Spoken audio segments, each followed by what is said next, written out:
I'm out of practice. That's all I'm going to say. I am out of practice.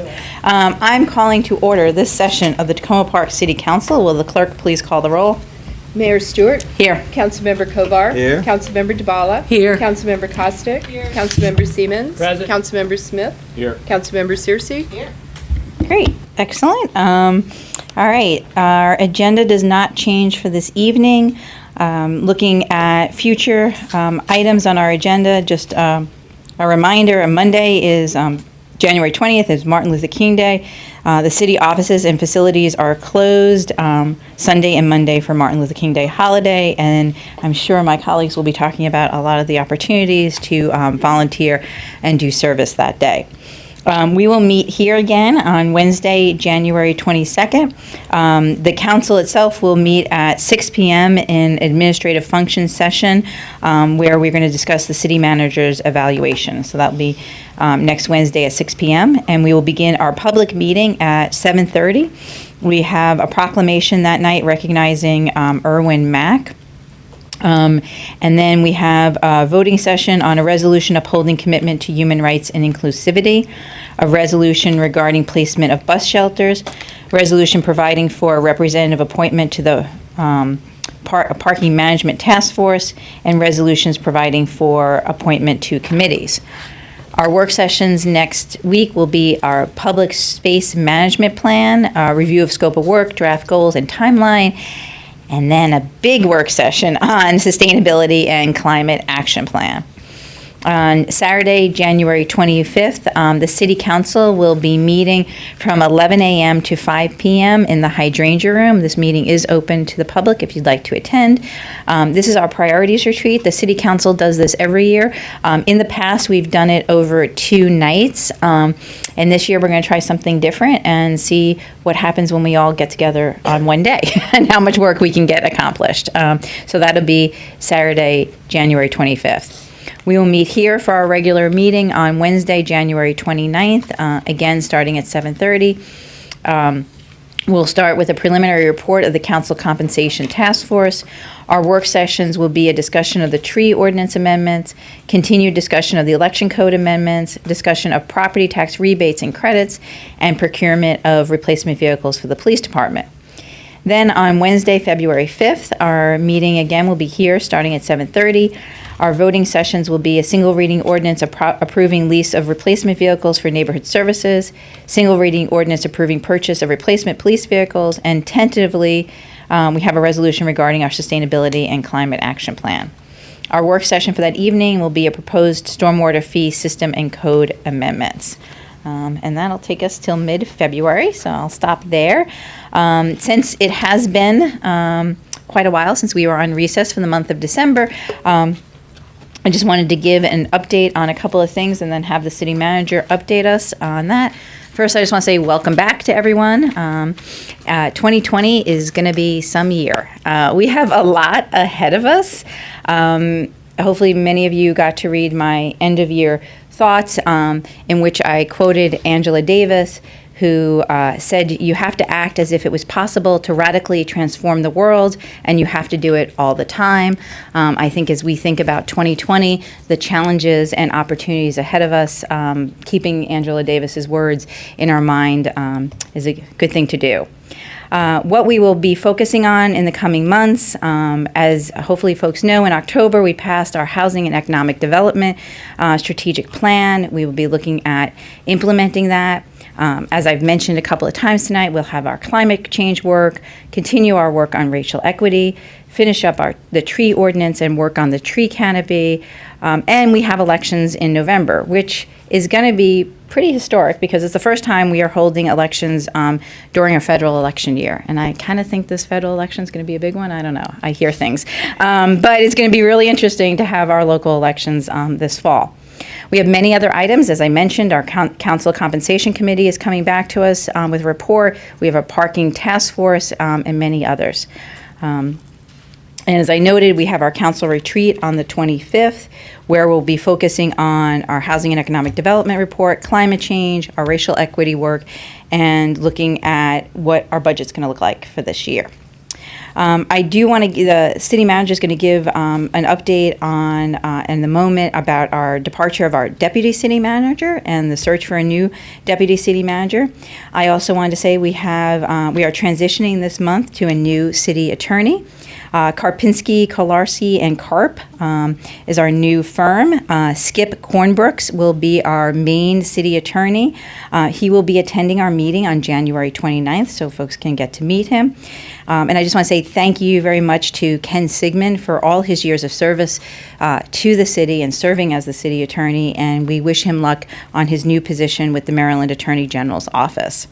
So I look forward to working with the council, with the city staff, and with residents as we move into 2020. We have a lot ahead of us, and I'm going to kick it over to the city manager, who's going to start telling us about all the things we have ahead of us. Thank you, and it is good to be back. I think it's about 7 weeks maybe that since we had a meeting, but in that time an enormous amount happened, and so I do have a little bit of a lengthy items to go over. I'm not going to also do the same kind of lengthy thing on my city manager comments, so just giving that heads up. The first is to acknowledge the departure of Deputy City Manager Jason Damweber. Today's the first city council meeting where he's not over there, and he's left with a new position with the town of Estes Park, Colorado. Jason served the city well for 4.5 years, and Takoma Park is better for it. I deeply appreciated his help, his advice, his friendship, and I know that Jason and his family are going to have fun in Colorado and enjoy their new adventure. One of the things that you'll see if you go on the website is that he wrote a nice blog, kind of a farewell, Fair City blog. I wanted to call people's attention to the fact that one of the features of that blog is some of the activities that Jason was involved in. While Takoma Park debates many issues, most residents don't realize the great deal of internal work needed to run a government. And Jason oversaw IT, human resources, communications, finance. He was an eagle eye over expenses. He set up review committees for technology and vehicle purchases. He was a terrific manager. He also really helped advance the racial equity work of the city, and he worked well with the city council on legislative items. To fill his very large shoes, we advertised his position. I've received 110 applications, and some very good candidates are there. I'm assuming that the interview process will take place in February.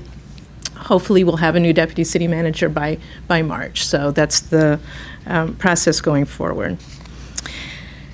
I noted that he was involved in race equity work. Many of us are involved in race equity work. We're trying to build that throughout our organization. As part of that, we have 4 staff members participating in the Metropolitan Washington Council of Governments Race Equity Program in conjunction with the Government Alliance on Race and Equity. This program requires time each month in an off-site program, as well as additional work on identifying ways to really implement a race equity focus in day-to-day government operations. And I've seen them working together, coming up with, trying to find some pilot projects to really start that work quickly in Takoma Park. Besides their work, conversations about race equity take place each day around city processes, city programs, certainly the agenda packet preparation, and very heavily into the FY21 budget planning. So you will see that going forward. There's a lot more. I'm not going to go into all the details today. Attached to my city manager comments, which will be posted, is our major projects chart. I am not going to go through most of these, but one of the things that you'll find on our website are fairly in-depth pages for different major projects, and this summarizes those projects. There's a couple that I just want to highlight some attention. Many of the major projects actually are going to be addressed by council in the next 2 council meetings, so really big work coming up for the council. One update I just want to note is the Flower Avenue Green Street project, which had been slowed because corrections were needed to be done by one of the subcontractors. There was project meeting today. We'll be trying to find out what the next steps are. Expected completion is by the end of this year, so we'll keep working with the neighborhood and keep them apprised of how that's going. We're very closely watching how the operations go so that the city's not harmed in that process. We're waiting for some information for our police department atrium floor close-in. That still needs to go out to bid. One of the major projects that will be coming forward to you probably in early February, early to mid-February, is the library renovation update. What they're waiting for are some additional options about what happens with regrading so that good cost estimates can be provided to you for information. We should have an update on the timing on that actually next week. Councilmember Kovar. Thank you. And another major project is the rec center redevelopment project. The request for proposals for a community engagement facilitator or firm are out, and a due date is January 31st. So we'll be getting back to that. Another thing that I want to highlight back in my regular notes, got a cool project funded at Takoma Park Safe Routes to School walking path. It's a grant award from America Walks, and it would be a 1-mile themed sensory fitness route titled Walk in Someone Else's Shoes. The route intersects with 2 elementary schools here and 1 middle school, this community center, library, and the park. The idea is that students, teachers, and parents can begin the route at any point to enjoy a 15 to 30-minute walk enhanced with fitness activities and themed exercises. The proposed messaging will relate to inclusion, mindfulness, and kindness, while the fitness prompts engage the walkers in bursts of activity. For example, users may be prompted to do 5 jumping jacks, and with each one say something kind about someone. So this is an ADA compliant route. We're looking forward to having it as one of the kind of nice features for this area. I did receive information today about the Takoma Junction Vision Study from MDOT-SHA. It sounds like the planning work at SHA is still underway, but kind of coming more to a conclusion, and they have scheduled a meeting of the Stakeholders Advisory Group on February 25th. According to the meeting notice, the MDOT-SHA team will present a summary of the study recommendations, and the group will workshop, which I don't know how you workshop, but anyway, they will workshop those recommendations to see how they could be implemented in a perfect world. So we will see what that... Could I ask Yeah. one other question, following up on that? I believe that the developer, NDC, was requesting an extension of the time from maybe January to June to submit their plan to the county planning board. Yeah. Has that happened and or been approved, do you know, or can we check on that? We will check on it. I think they were supposed to be asking that as of maybe Yeah, last week. I think it was I think that if it wasn't today, I think it's being extended, but I don't know Okay. the actual date on that. I don't know that that's actually going to be long enough, given the way this vision study's going. Right. Exciting piece of news for one of our city planners, Jamie Ernst. She is one of 17 people who's won a fellowship for a week-long program in Germany, in Frankfurt, Germany, to learn about sustainability and planning smart city initiatives. So in early March, she'll be there bringing her expertise and Takoma Park's experiences to Germany and bringing information back to us. So it's wonderful that our staff can be chosen for something like that. One of the things there's been lots of work on the tree ordinance, and at the same time, staff has been working on trying to get things to work online for tree permitting applications, paying for the tree permit process online. We're getting very close to having that working. Of course, we'll probably have to modify it as soon as changes are made to the ordinance, so to make that consistent. Nevertheless, we're really pleased that that's moving forward. It's been a goal of the City Council for some time to have more of these kinds of activities online. Once we get that done, we can also expand it to other permitting services, so we're looking forward to that. And I think I have one more notice, which is that on Carroll Avenue between Grant and Lee, I have a proposal to change the meters, and there's been signs out about that. This is a little bit strange because it's not actually it's not really an administrative regulation change. It kind of fits into some kind of an unusual situation. But we've asked for citizen comment on changing the meters from 1-hour meters to 2-hour meters, installing 2 handicap spaces, one near the intersection of Grant Avenue and one near the intersection of Lee Avenue, and then having a couple parking meters removed and having the areas be used for drop-off and short-term deliveries. People go all the time to drop off a package, to cleaning, somebody to go to the music school. There's delivery vehicles that come and go in that area, and it doesn't really work to have them go to a metered spot, and it gets confusing. So that's what we're looking for feedback on. Once I get the feedback, then I will inform folks, and I can take the next steps. There's a whole lot more, 12 pages of my comments today. I'm not going to go into any more of them, but either now or during the time that's identified for city manager comments, I can answer your questions. Question, will someone send these to us like Jason used to? Yeah. So we can post? Yeah. Okay, thank you. Yeah, we'll have it linked. Mhm. Thank you. Great. Any other questions for the city manager at this time? Okay, seeing none, now we have our update from our youth council. So we have,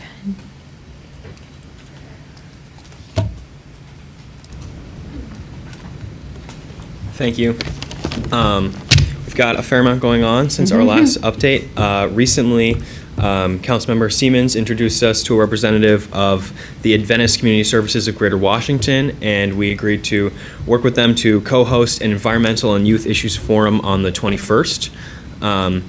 So we'll be working more with Councilmember Siemens and the Adventist Community Services on that in the future. Just checking the month of that.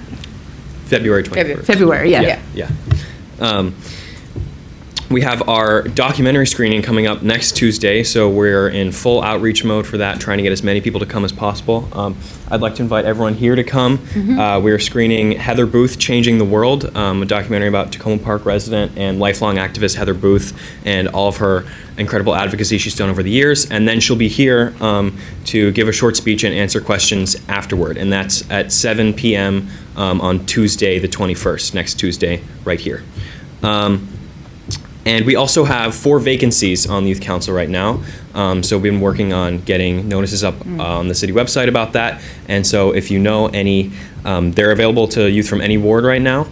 So if you know of any young residents between the ages of 12 and 18 who might be interested in applying and serving on the Youth Council, we'd love them. And I also have here our statement about the library renovations.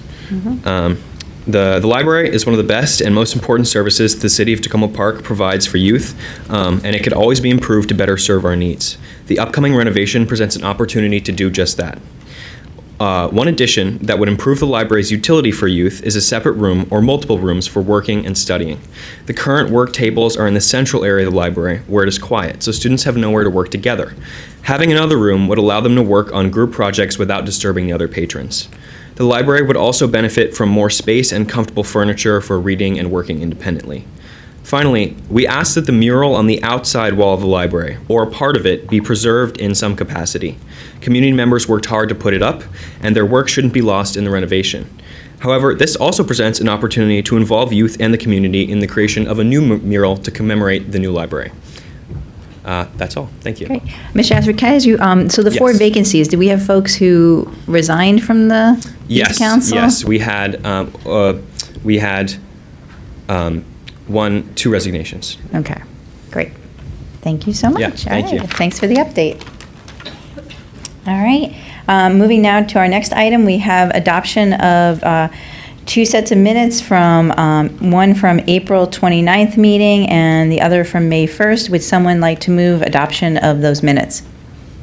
Councilwoman Costick moved. Do I have a second? Second. Councilwoman Searcy, any discussion or comments? Seeing none, all those in favor of adoption of the minutes from April 29th and May 1st, please say aye. Aye. Any opposed? Any abstaining? All right, adopted the minutes. Now we have public comments on voting items. We have one voting item this evening, which is the single reading ordinance authorizing purchase of LED decorative streetlight fixtures for Old Town.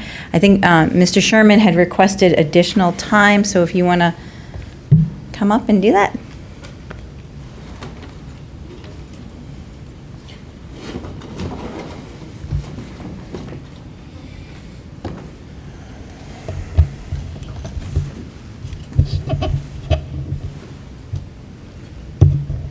Thank you, Mayor.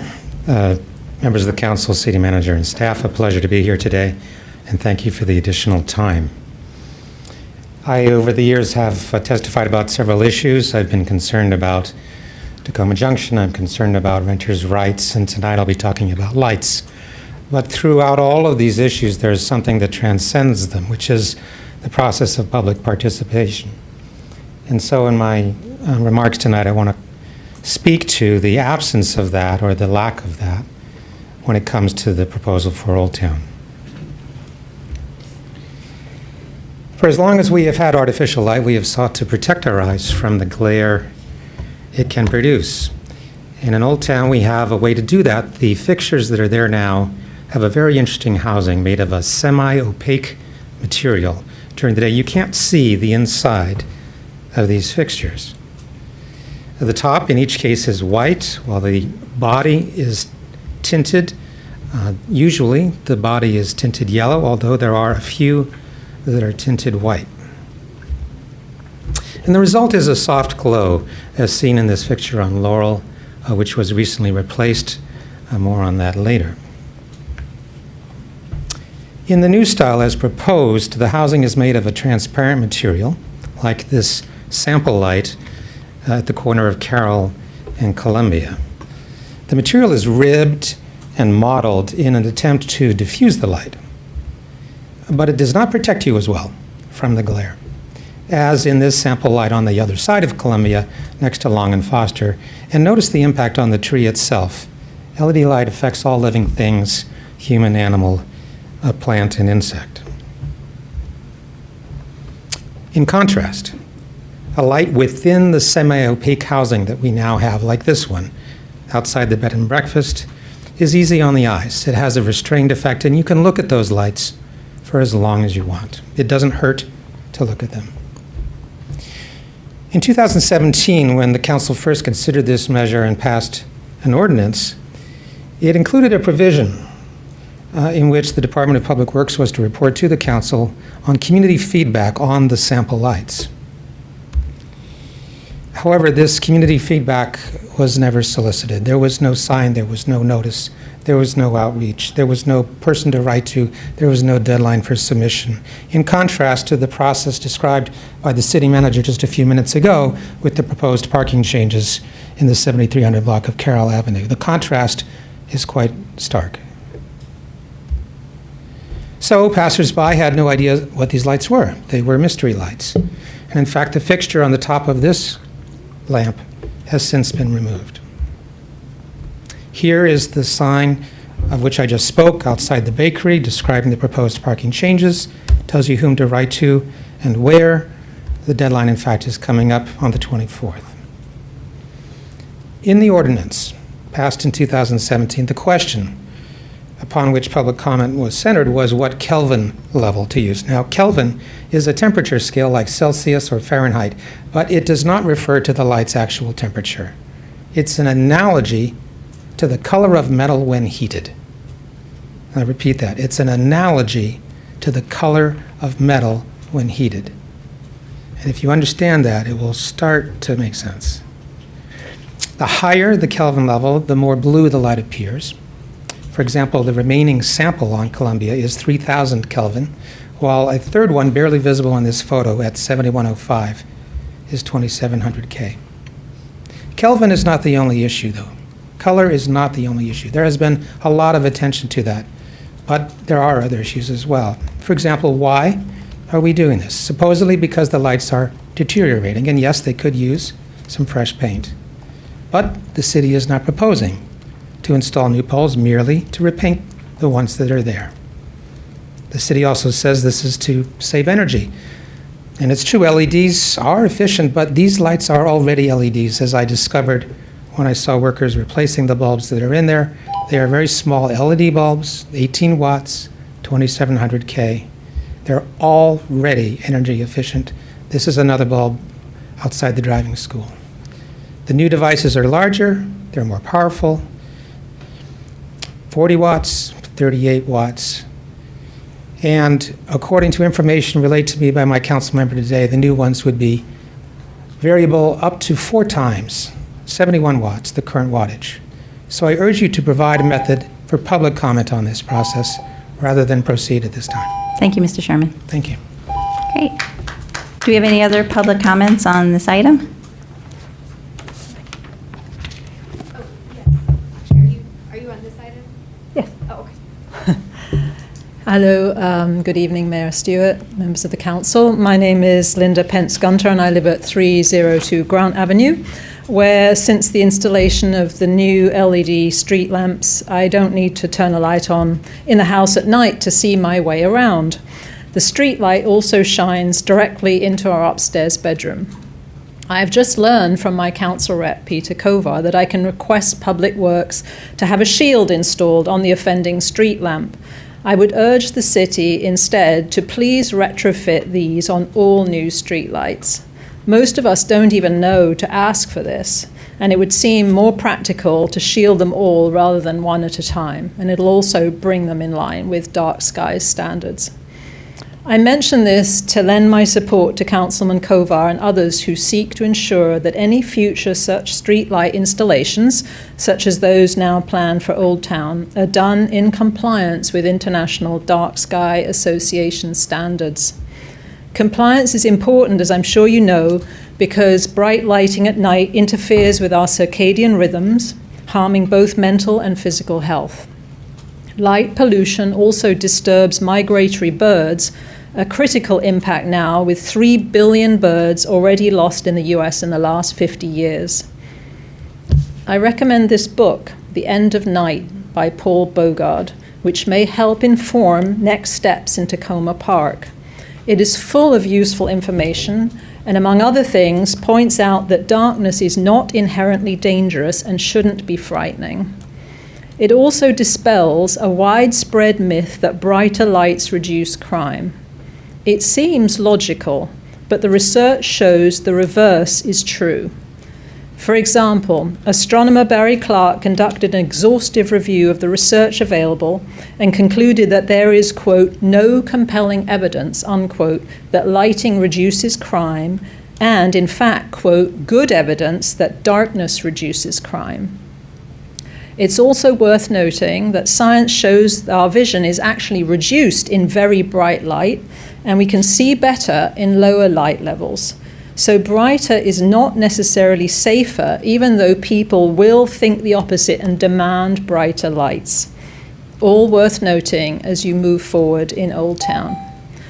I support the choice of LEDs because of their energy-saving factor. I urge you, therefore, to look into LEDs which can be set for different levels of brightness, depending on the situation.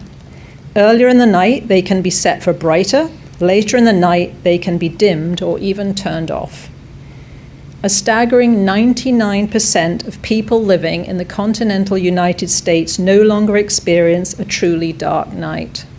Soon, we will have a whole generation growing up who will never see a star-filled night sky and won't know what they're missing.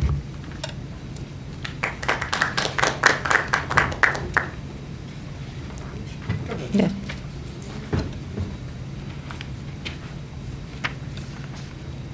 Hello and thank you. My name is Kirsten Krace. I live at 7401 Hancock Avenue, apartment 301, Ward 3. I'm here also to speak to the proposed ordinance and to focus a bit more on public safety issues. So recently, new LED lighting was installed in residential areas in Takoma Park, including in the block of Grant Avenue between Ethan Allen and Hancock Avenue, near where I live and frequently park. This lighting, since it's in a residential area, has a wattage of 24, rather than the higher wattage proposed for the lighting in Old Town, which is listed on the city's website as being 38, but possibly, as Mr. Sherman noted, even as high as 69. In spite of being significantly lower wattage than the proposed lighting, however, the streetlights that are already in existence on Grant Avenue are often blinding, particularly when I'm a pedestrian walking along this block or attempting to park. When reversing my car to move in or out of a street parking spot at night, the glare in my rearview mirror from the 24-watt LED streetlight is often so blinding that I have to pause and stop where I am in the parking process to close my eyes and let them recover for a moment. It seems to me that even at this wattage level of 24, this is too much light for a streetlight to be emitting, at least continuously. My concern is that while the rationale for these even brighter lights, 38 or higher, in Old Town is a good one, particularly considering the number of recent break-ins, such lighting may end up blinding not only would-be criminals, but also people such as me who happen to be walking down the street and would like to be able to see where we're going without being blinded by the streetlights. To that end, I don't want us to install lights in the name of public safety that end up actually lessening public safety by momentarily blinding unwitting pedestrians and thus putting us more at risk in that moment of blindness. So I would propose that the committee consider a lower wattage or possibly a variable wattage, as mentioned by the previous speaker. Thank you.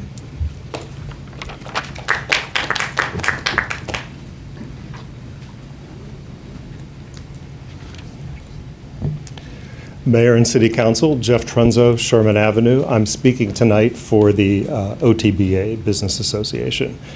So I'm here on behalf of OTBA to express the strong need for new LED lighting in the historic globe lights in the commercial district. These lights are dim, and many of them have been broken, and the city has had problems sourcing parts to replace the old globes.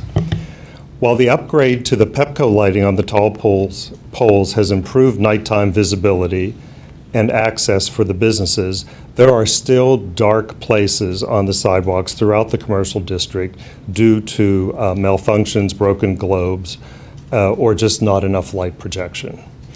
The absence of lighting in these areas creates safety concerns for both the businesses and their customers. In addition, at a recent meeting with the Takoma Park Police and the Takoma businesses, the police raised the lack of sidewalk lighting as an area of concern. Businesses generally agree with that. I also wanted to add that after many years of working with DC's DDOT, they will be installing LED globe lighting on 4th Street Northwest in 2020. So that will finally give us a uniform, cohesive appearance and lighting across the cross-jurisdictional issue. So the sample LED globe lights, which were installed this week on Laurel Avenue, illuminate a patch that has had no lighting for over 3 years. And we've surveyed everybody via email and text messages, and all the businesses like it so far. I bumped into a few people tonight. I just left a meeting asking what they thought, and they can really tell the difference, and they feel good about it. So in our opinion, the lights illuminate the sidewalks better, and they activate the block more to attract visitors to the businesses, and they complement the architecture and add to the historic charm of the block. So whatever the process is, we urge you to continue, and we would like to see new lighting. Thank you. Thank you. Any other comments?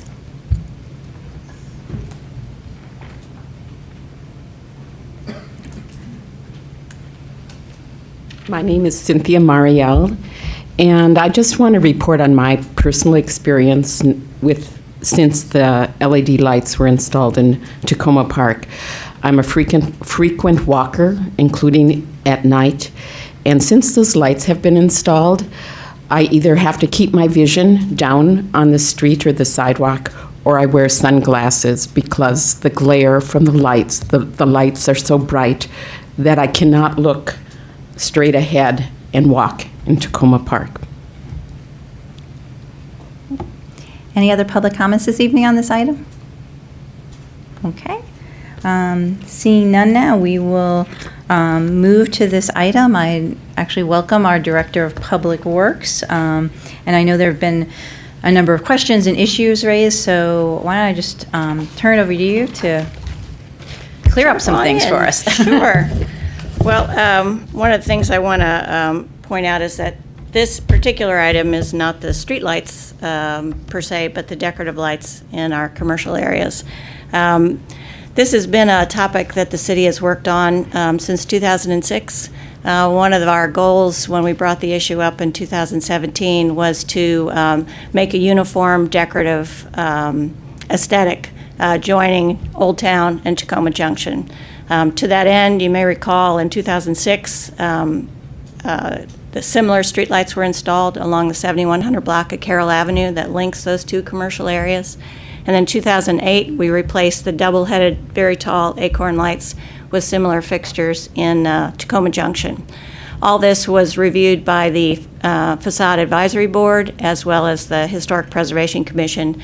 Any kind of improvement like that in the public area within the historic district would require their approval.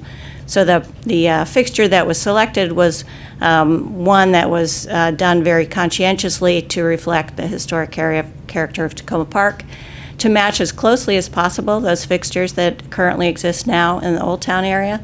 They are no longer commercially available. They precede me, so I'm guessing they're 40-plus years old. They've long outlived their usefulness. Over the course of time, as you know, technology changes. So when those lights were first installed in Old Town, they were metal halide lights. We then switched over to high-pressure sodium when that was the new energy-efficient technology. And in the course of doing those types of changes, we had to go from the mogul base, the larger socket within that fixture itself, to one that would accommodate the newer technology. Now we've done pretty much all we can on those fixtures to enable them to accept LED lighting. That being said, there's lots of options in LED, and one of the most important things to understand is you have to kind of know your area, you know what you're looking for, and know what you're trying to achieve.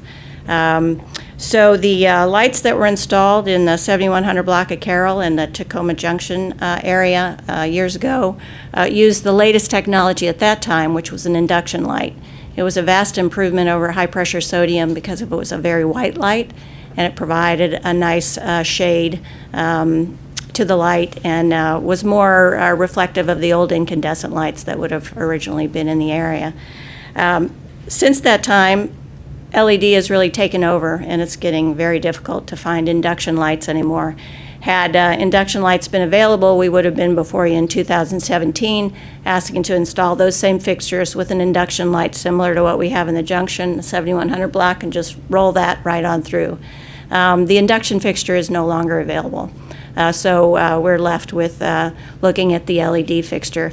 The lighting industry is going to LED in all kinds of ways, and I can tell you since 2017, the options available for LED lighting have multiplied dramatically. So the LED insert we were looking at then has changed to the LED that we were looking at now.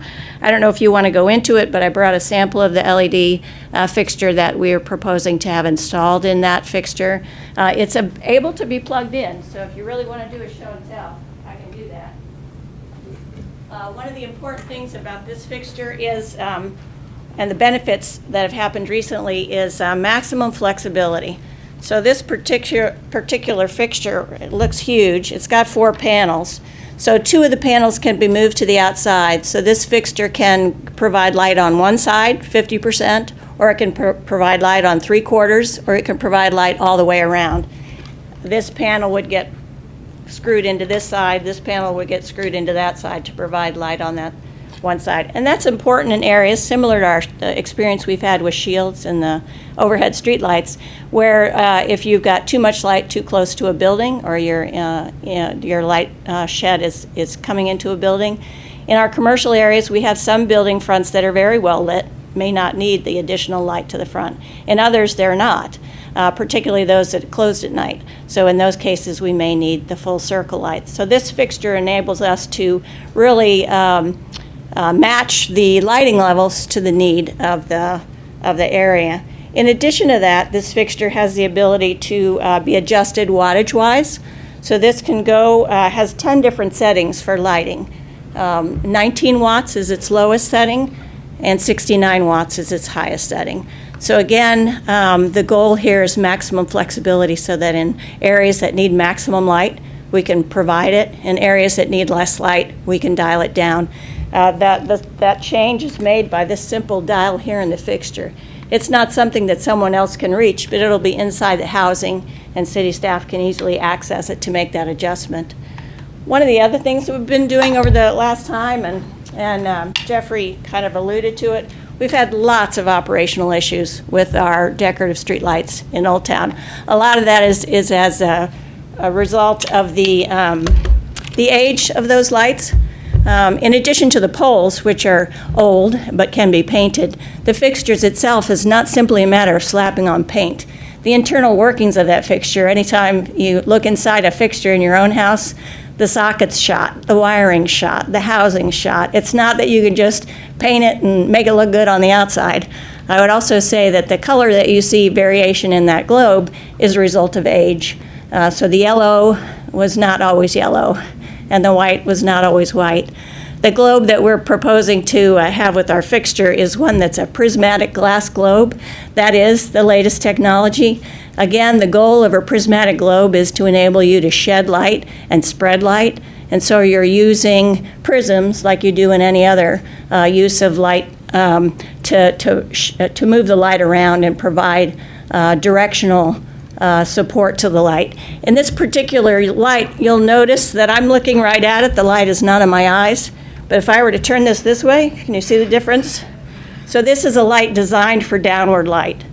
Very important because that's where we want the light. We want the light on the sidewalk. We want the light in the surrounding lower area so that people walking by can see not only the sidewalk but the businesses. So this, as I mentioned, the technology has greatly improved as we've, gone through this process. Yeah, you can unplug it.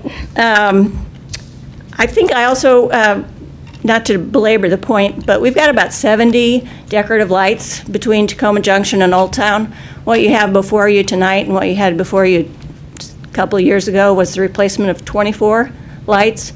So what we're trying to do is maintain a consistent appearance across our commercial areas. We need to replace the fixtures in Old Town. They are no longer able to be maintained. It's not just a matter of aesthetics or preference, it's maintenance. Right now, we've had fixtures that cannot be repaired, but the commercial areas need light. So we have to replace the fixtures. So this, we can either do it as we've been doing the last 2 years, 1 and 2 at a time, or we can do a consistent change out, replace those lights, and make a consistent look from Carroll Avenue at Willow all the way down Carroll Avenue to Lee. And in addition to that, Laurel Avenue. So that is our proposal. And again, because we're a small city like we are, we take these things very seriously, and there's significant cost implications. So we've done this incrementally, piece at a time, through those commercial areas. I've sent a lot of information to the council on this topic. I'm happy to answer any additional questions. This is a very dense topic. There's a lot of detail to it. Not only is the science and technology kind of fraught with a lot of information, but in addition to that, we also have the issue of dealing with the utility company and what we're trying to do in terms of our energy efficiency. One of the things we've done the last, finally successfully, is we removed all the lighting controls from the Pepco poles to the fixtures themselves. We did a significant amount of work in December in the Old Town area, basically installing sensors in the fixtures rather than sensors on the poles. And then finally, on Monday, we were able to get Pepco to remove the last remaining 4 sensors that controlled lights. They controlled blocks of lights in that area. So now we have the power, providing we don't have more drunk drivers knocking into our lights, or utility companies digging up our conduits. Those are basically your 2 main sources of problem for these lights. The conduit gets cracked, water gets in it, the lights short out, or a drunk driver takes one out. We currently have, I think, 2 or 3 lights that are remaining to be replaced that have been hit by drunk or otherwise out of control drivers. And so we do maintain a stockpile of parts when those things happen. Sometimes we can reuse them. this particular light that I brought in this evening was the one that was at the corner of Columbia and Carroll up until 2 months ago when an asphalt truck making a turn knocked it off. So that also speaks to its reliability. This thing fell, knocked off by the truck, hit the ground. The housing, of course, long gone, but the LED insert itself will be able to be reused. So we were all very surprised to see that. So the building maintenance guy is anxiously awaiting for me to return this so he can put it back on the pole. But I said, not quite yet. I wanted to bring it to the meeting. I don't know that there's anything else we haven't covered in the discussion and in the email traffic. I think the thing I wanted to impress upon you is that we do take lighting seriously. We take the needs of city residents and the commercial businesses seriously. We definitely want to continue to improve the appearance in Old Town and the Junction with the lighting. We have heard time and time again from the commercial businesses that the appearance of the light, old, dingy, mottled, different color, as well as when they're not working. So then it's kind of insult to injury. We'd like to replace those with a consistent looking light that kind of matches the aesthetic of the area, and we think we've found the appropriate fixture for that.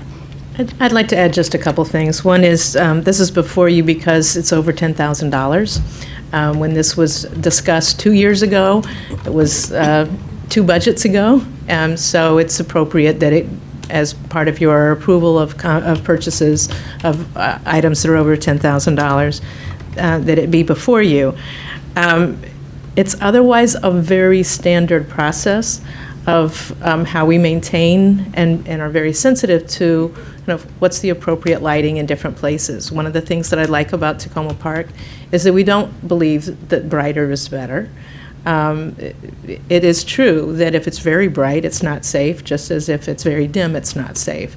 And so it's finding the appropriate level. One of the things that I'm particularly conscientious of, I appreciated that Ms. Braithwaite spoke about the aesthetics, but I'm particularly sensitive to the residents of Victory Tower. These are seniors, mostly people of color. They are people with disabilities, and they have to walk on bricks around their area. They need to be able to see carefully in their walking in the area. And I've heard many complaints about not being able to see carefully when they walk. As we look at race equity as an issue, is particularly a central point for those residents.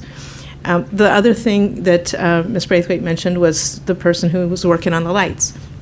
It's one guy. I mean, we do not have crews that go out and fix light fixtures. Well, and can I also say he's the same guy that does all the maintenance of city facilities? He does the HVAC here. Yeah. He fixes the clock when the clock in Old Town is out of whack. He's the one who fixes drinking fountains in the parks. He is building construction space within one of our offices where we had to change the office around. He's got an assistant position he needs to take the time to fill, but at best there's 2 people. And so when we're talking about expenses, one of the things that we do need to think about is staffing. And it really, the amount of time that he spent with the conduits and the sensors and whatever really was a lot. And it's not something that we can continue to have facilities that have that. It's much better to have requirements for facilities that are easier to maintain, that don't require the kind of attention that our past lights did. So I do urge you to approve this, whether it's, I know there's some interest in not approving it tonight, but I do hope that it's approved promptly. It's the right thing to do. Thank you. Ms. Braithwaite, I just had a question just to clarify. So I know in 2017 when we passed the resolution, sample lights were put up at that time for people to see. And those are basically the same ones that we would be moving towards? Yes. That's the one. That's the one that fell. This is the 3,000 Kelvin that was on the side of Columbia and Carroll on the Long and Foster side. Opposite of that, where the residential house is, was the 2,700 Kelvin. It was not the same style. You can't get this style of fixture in the 2,700 Kelvin. It was more something that you could purchase at Home Depot, a screw-in LED light.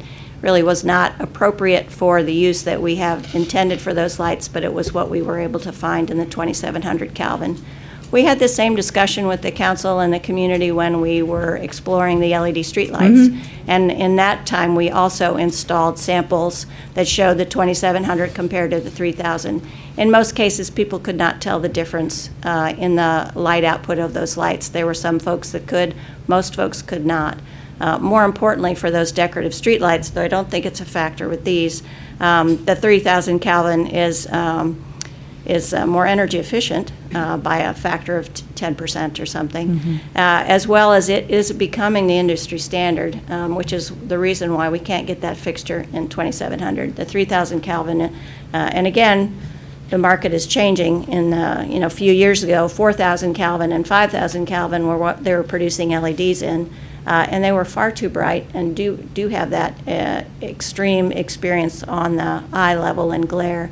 The 3,000 Kelvin is pretty much indecipherable for the 2,700 Kelvin when you're looking at exterior lights. And I just want to make sure I understand, because I know there's been some concerns raised about wattages and making sure that they're adjustable. These lights would be adjustable. Yep.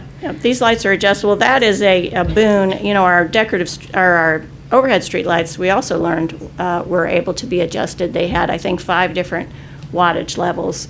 So that enables us to, without changing the fixture, increase the light levels. So this particular fixture has 10 stages for light levels. So if there are cases in Old Town where we have a need for less light, we can dial it down to 19 watts.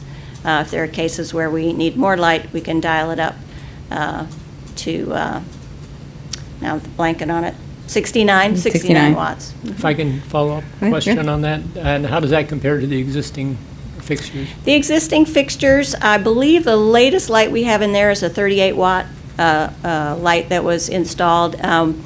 My facility maintenance supervisor, God bless him, he works very hard to satisfy people, and he took very personally the complaints that we were receiving from commercial businesses about low levels of light.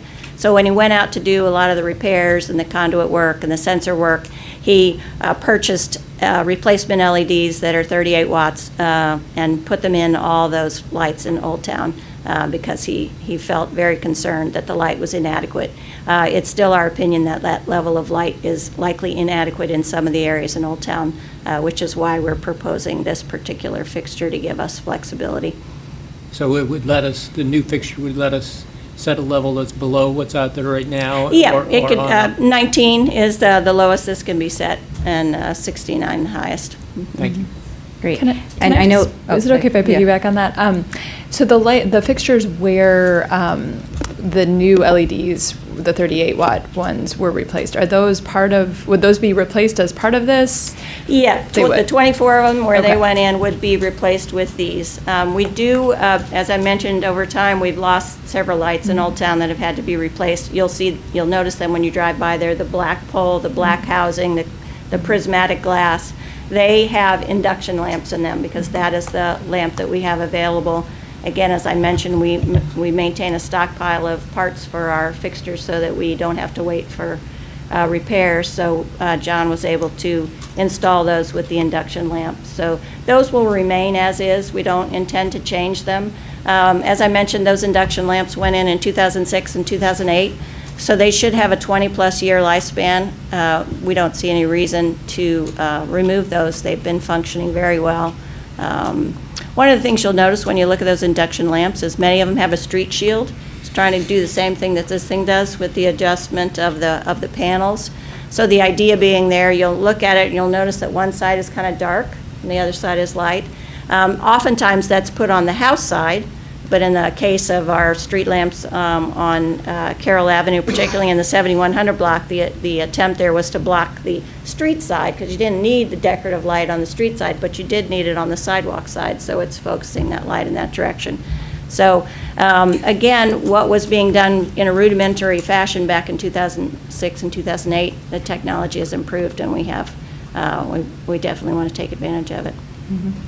And just to clarify, because I know Ms. Gutner raised this, our street lights, our LED street lights we did, not that we're talking about, are dark skies compliant. We spent a lot of time Yes. making sure Yes. That was the case, and talking about that when we did the street lights. So I just want to make sure people know that those are dark skies compliant. And I will further say that we are the only Pepco streetlights that are dark sky certified, not just compliant, which anybody can say they're compliant, but it's actually certified by the International Dark Sky Association. So we are very privileged among streetlight users in Pepco service area, because we are the only ones that have them.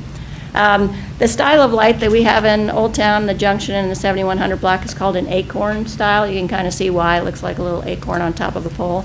Typically, those lights cannot be certified as dark sky because of the nature of the light itself. It's made to shine light to the sides. One of the requirements of a dark sky certification is that you have to have light coming out down and below the light.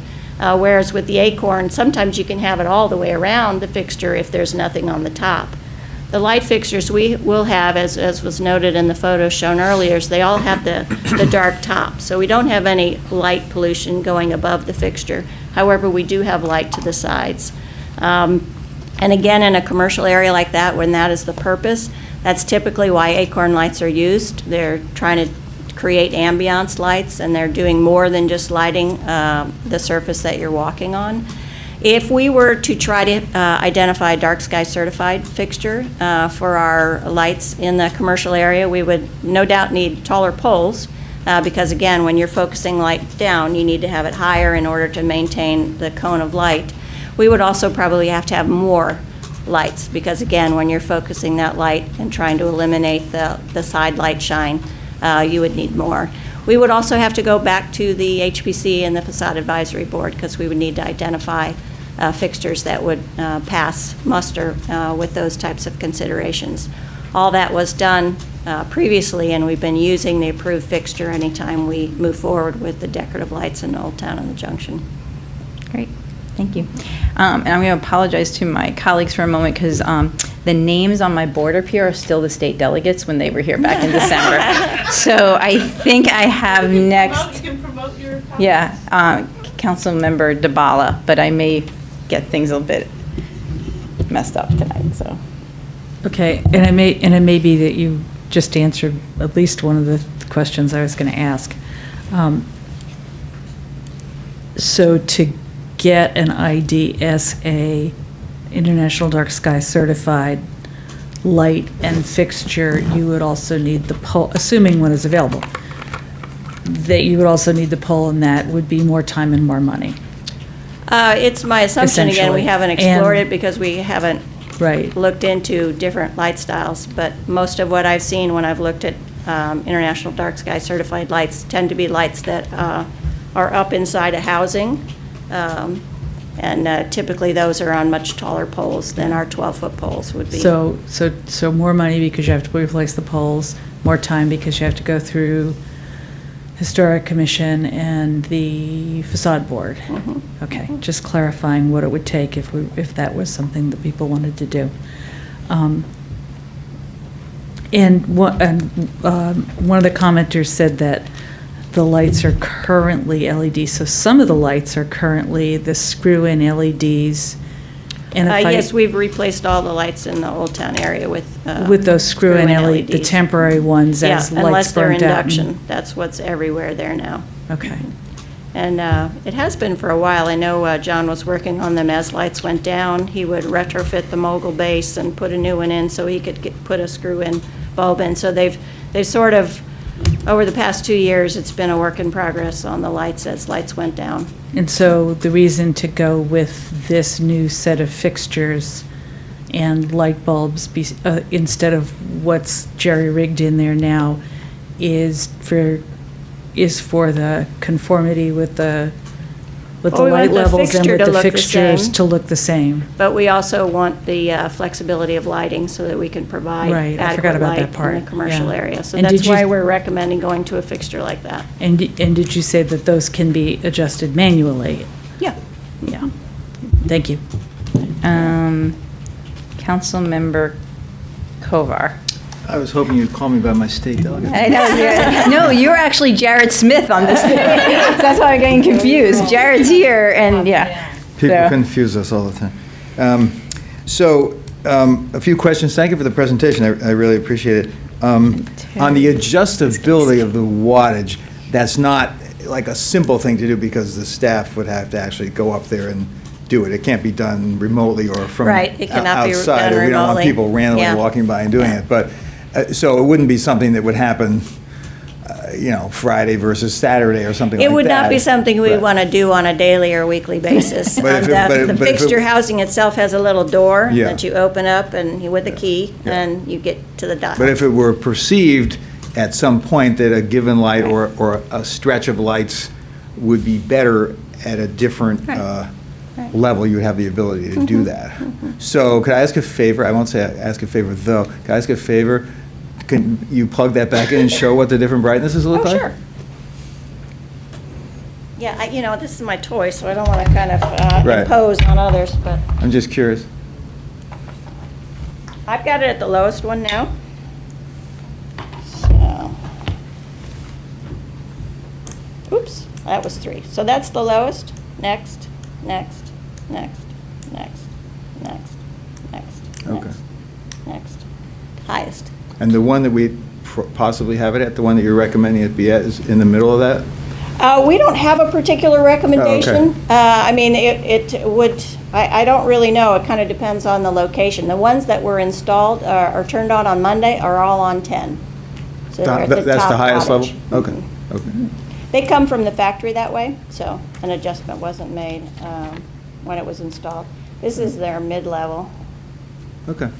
I have the chart that shows how you go from 19 to 69, but I don't. So haven't memorized it.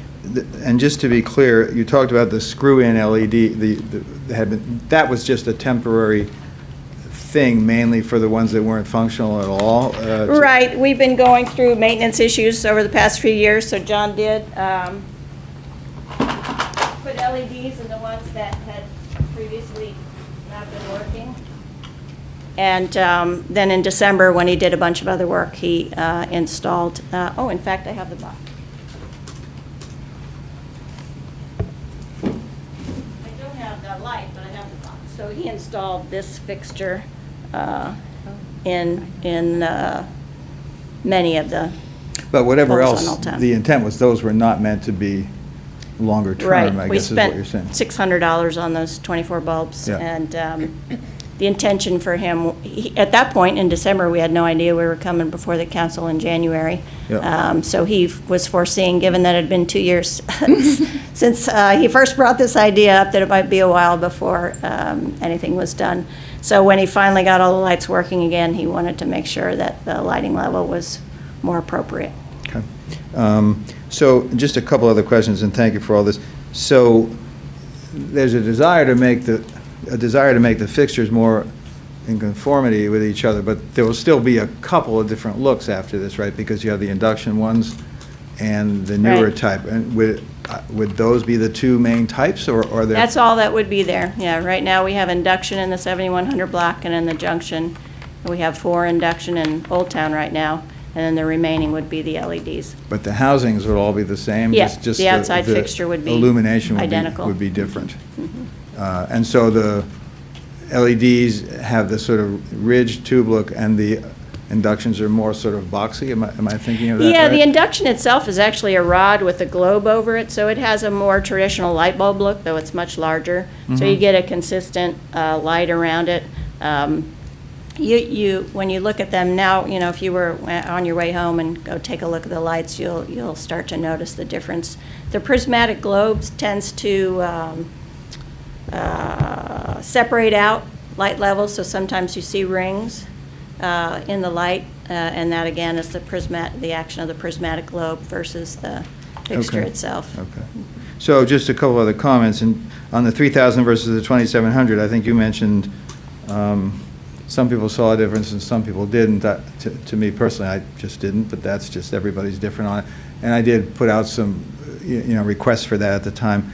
I don't think a lot of people commented, and so I think the one thing that's different is even looking at that site, which is at Columbia and Carroll, kind of a darker spot. I think at the time probably the Girl in the Vine wasn't open, Right. and so seeing that is helpful.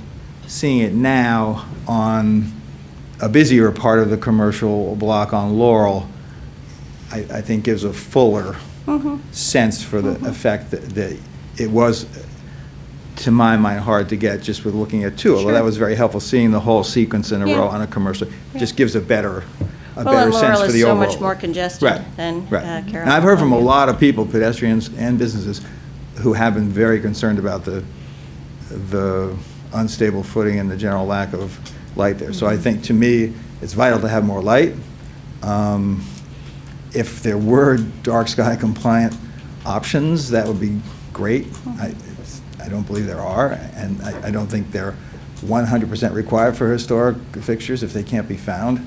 I think the question is just, how much time, now that you can see what a whole row of them looks like, what should be the timing on when we decide on it? And that's the piece that I'm still thinking about. Thanks. I guess the question I have, though, is, thank you, Councilmember Kovar, I appreciate that. I'm trying to figure out, from what you're saying, Ms. Braithwaite, is that the inductions are no longer really available. So we're going to LED, and in fact, the city council went through a very lengthy discussion process, and it's basically our policy to move all our lights in the city to LED. And so I guess I'm trying to figure out, what are we waiting for? What are we if we don't have a choice with these lights because induction basically is no longer going to be available. You've already started moving towards the LED. These lights are adjustable, so if folks see them in Old Town and there's a general sense that the ones we've put in, since they're at their brightest right now, could be turned down in the wattage, and we work with the businesses, we have that flexibility. Ultimately, there aren't many other choices we have for these lights. Is that correct? Right. As they break down, we're going to have to continue to replace them, which is what we've been doing over the past 2 years. Okay. Just want to make sure I was clear. All right. Yeah, unless we wanted to go a total different venue and change the type of light entirely. Okay. But even in the meantime, we would still have the LEDs because that will take us years to do because we have to go through the process of the facade board again, HPC and everything else. So, all right. That's me. You? Okay. Yeah. Next, sorry. Well, you actually took the questions right out of my mouth. Okay. Just trying to make sure of what's the question right now. And for me, I think the question at hand is whether or not we purchase the necessary fixtures, given that there are no alternatives. And if the debate is about what is the appropriate Kelvin level, then that's something that we have flexibility to address and could be addressed in conjunction with the businesses in a similar fashion as to how we dealt with the shielding requests. I know that one resident brought up that she wasn't aware that you could request shields. I will say that there was a lot of promotion of shielding requests.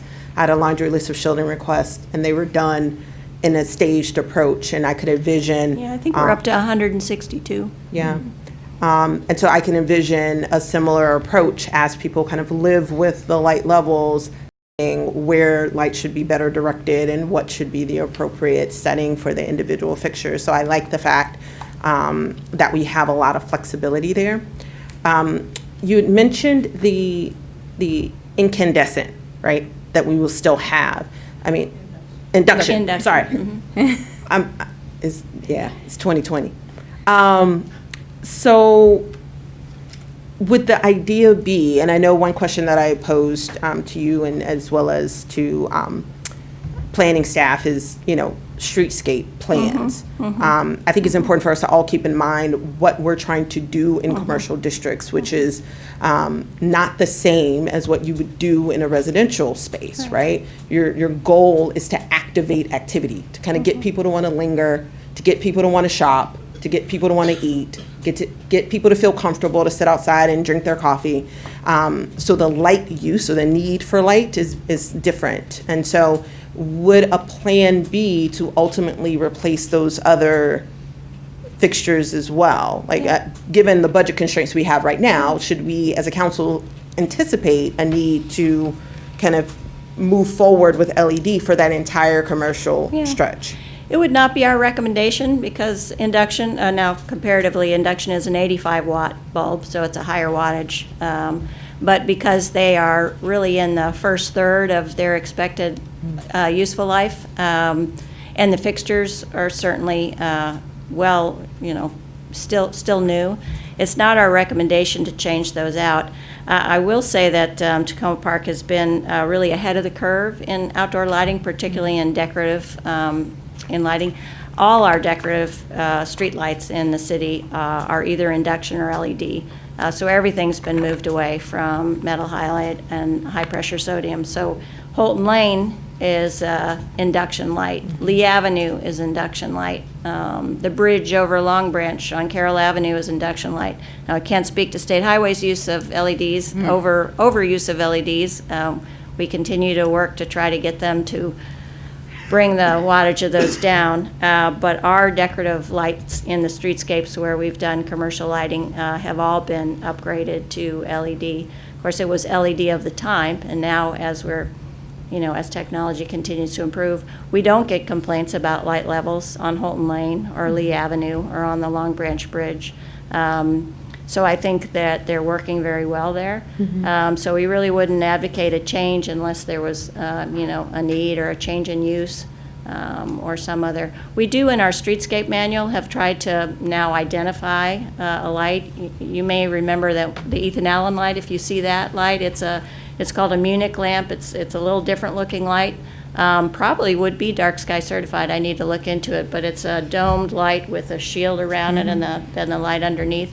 So that's become our standard decorative light in the New Hampshire Avenue Gateway. So that's the light we're using there. It's the light we're using and will be using on Flower Avenue.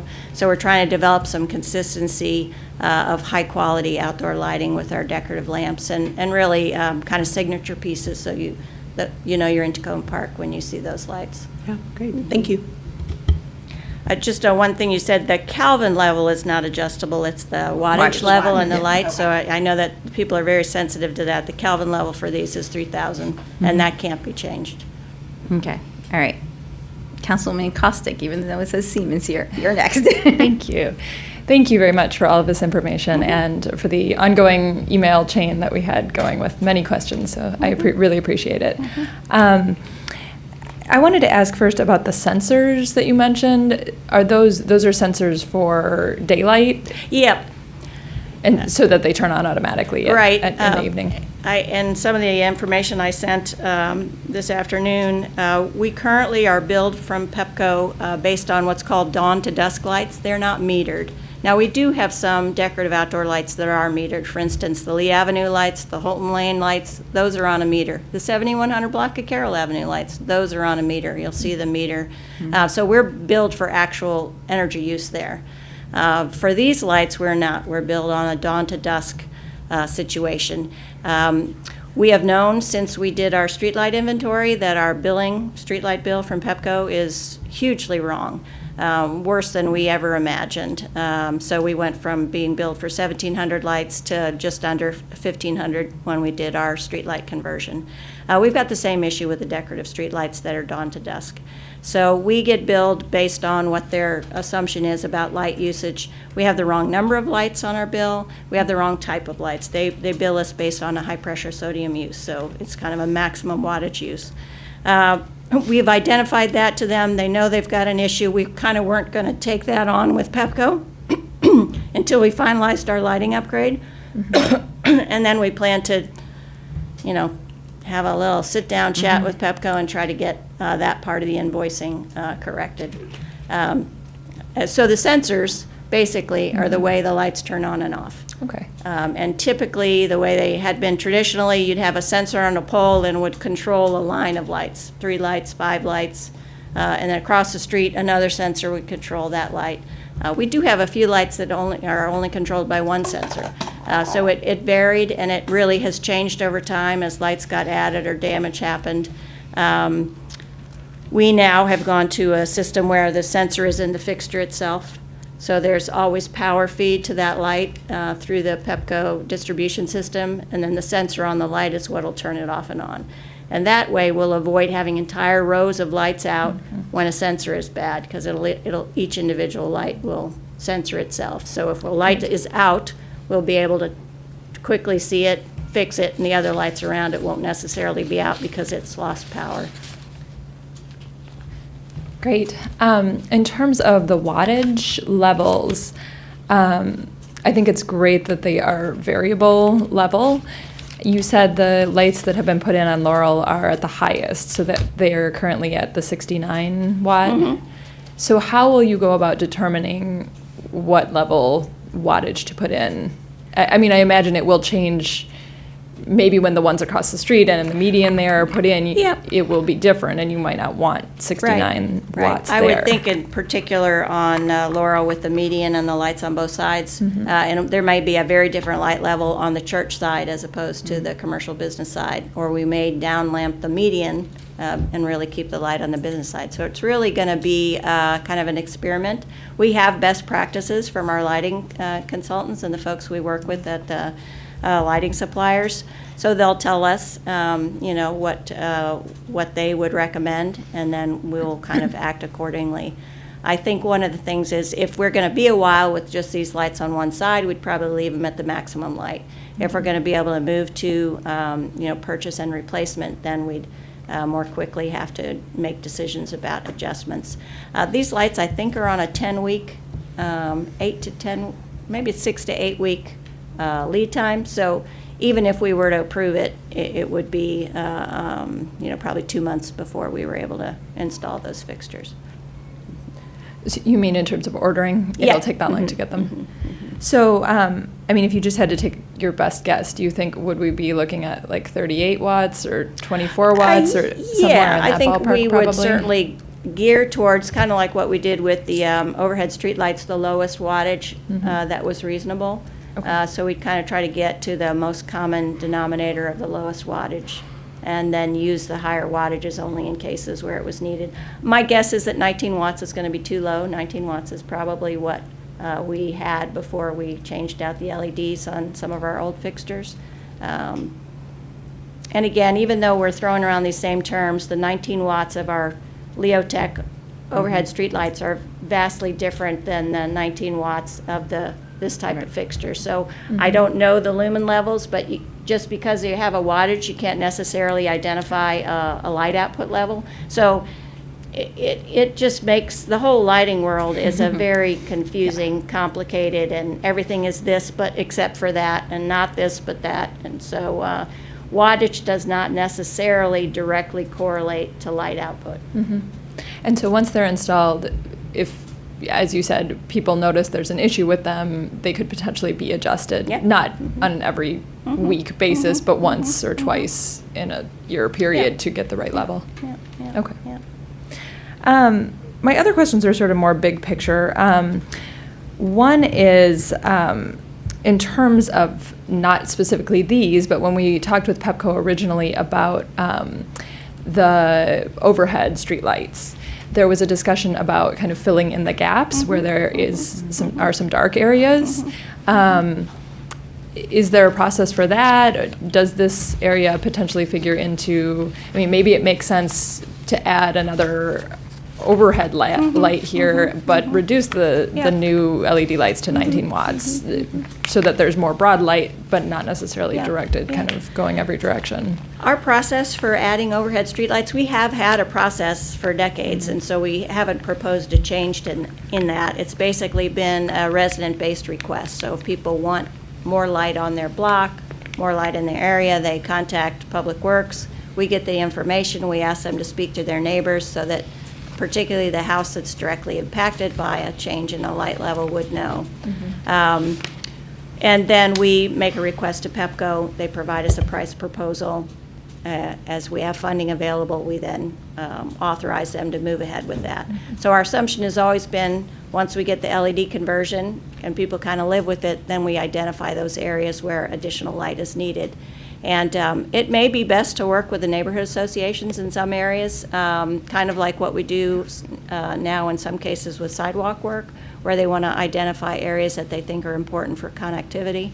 We may want to work with neighborhoods associated with light levels.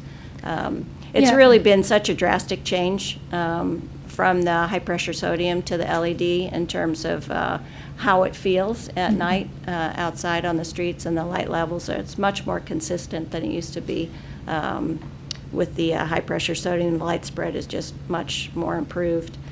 So I'd be interested in hearing from any of you if you've already identified areas where you think are underlit. The one that brings me to the issue of Westmoreland and Carroll, and we've spoken that was about one of the that. ones I was thinking that's about. clearly an area that is needing light, and there are no utility poles nearby. So in order to add a utility pole, we're talking $15,000 to $25,000 right off the bat, plus the fixture itself.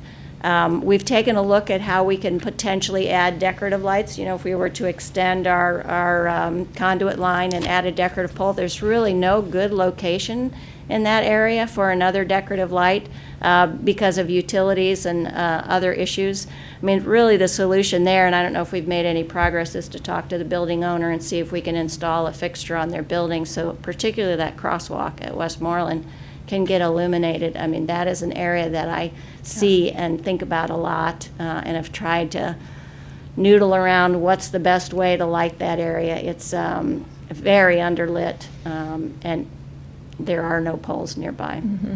Yeah, I appreciate that. I think that is one of the most concerning spots because it's a crosswalk and people are going across there.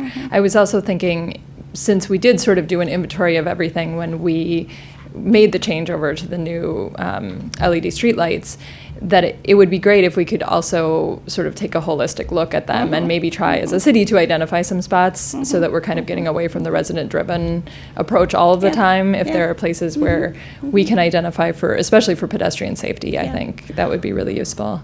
One of the things PEPCO will not give us the inventory. You know, we worked off the inventory. They shared the inventory when we were going through the process, but they will not provide us a permanent copy of the inventory. We could probably ask for maps made from it, and we could probably still get those, and so I can pursue that, and maybe we can blow them up big enough so that we can really sort of look neighborhood by neighborhood at the light levels.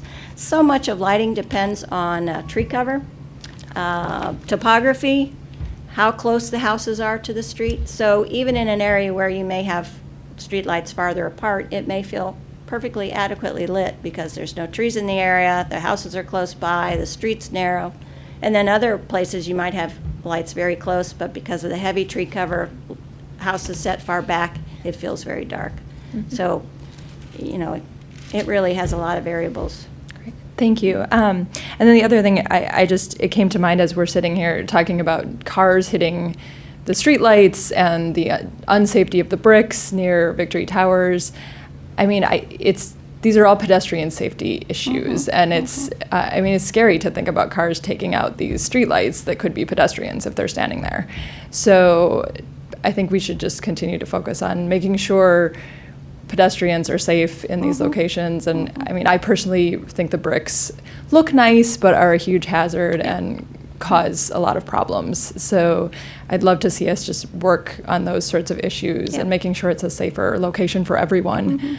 In terms of this particular issue and our vote tonight, I very much appreciate the concerns that businesses have raised regarding the pedestrian safety there and the crime issue. I was at the Old Takoma Business Association meeting with the police where this was raised, and that was after that, one of the things I did was talk with staff and the mayor regarding trying to move forward on this because I do think it's a very important issue.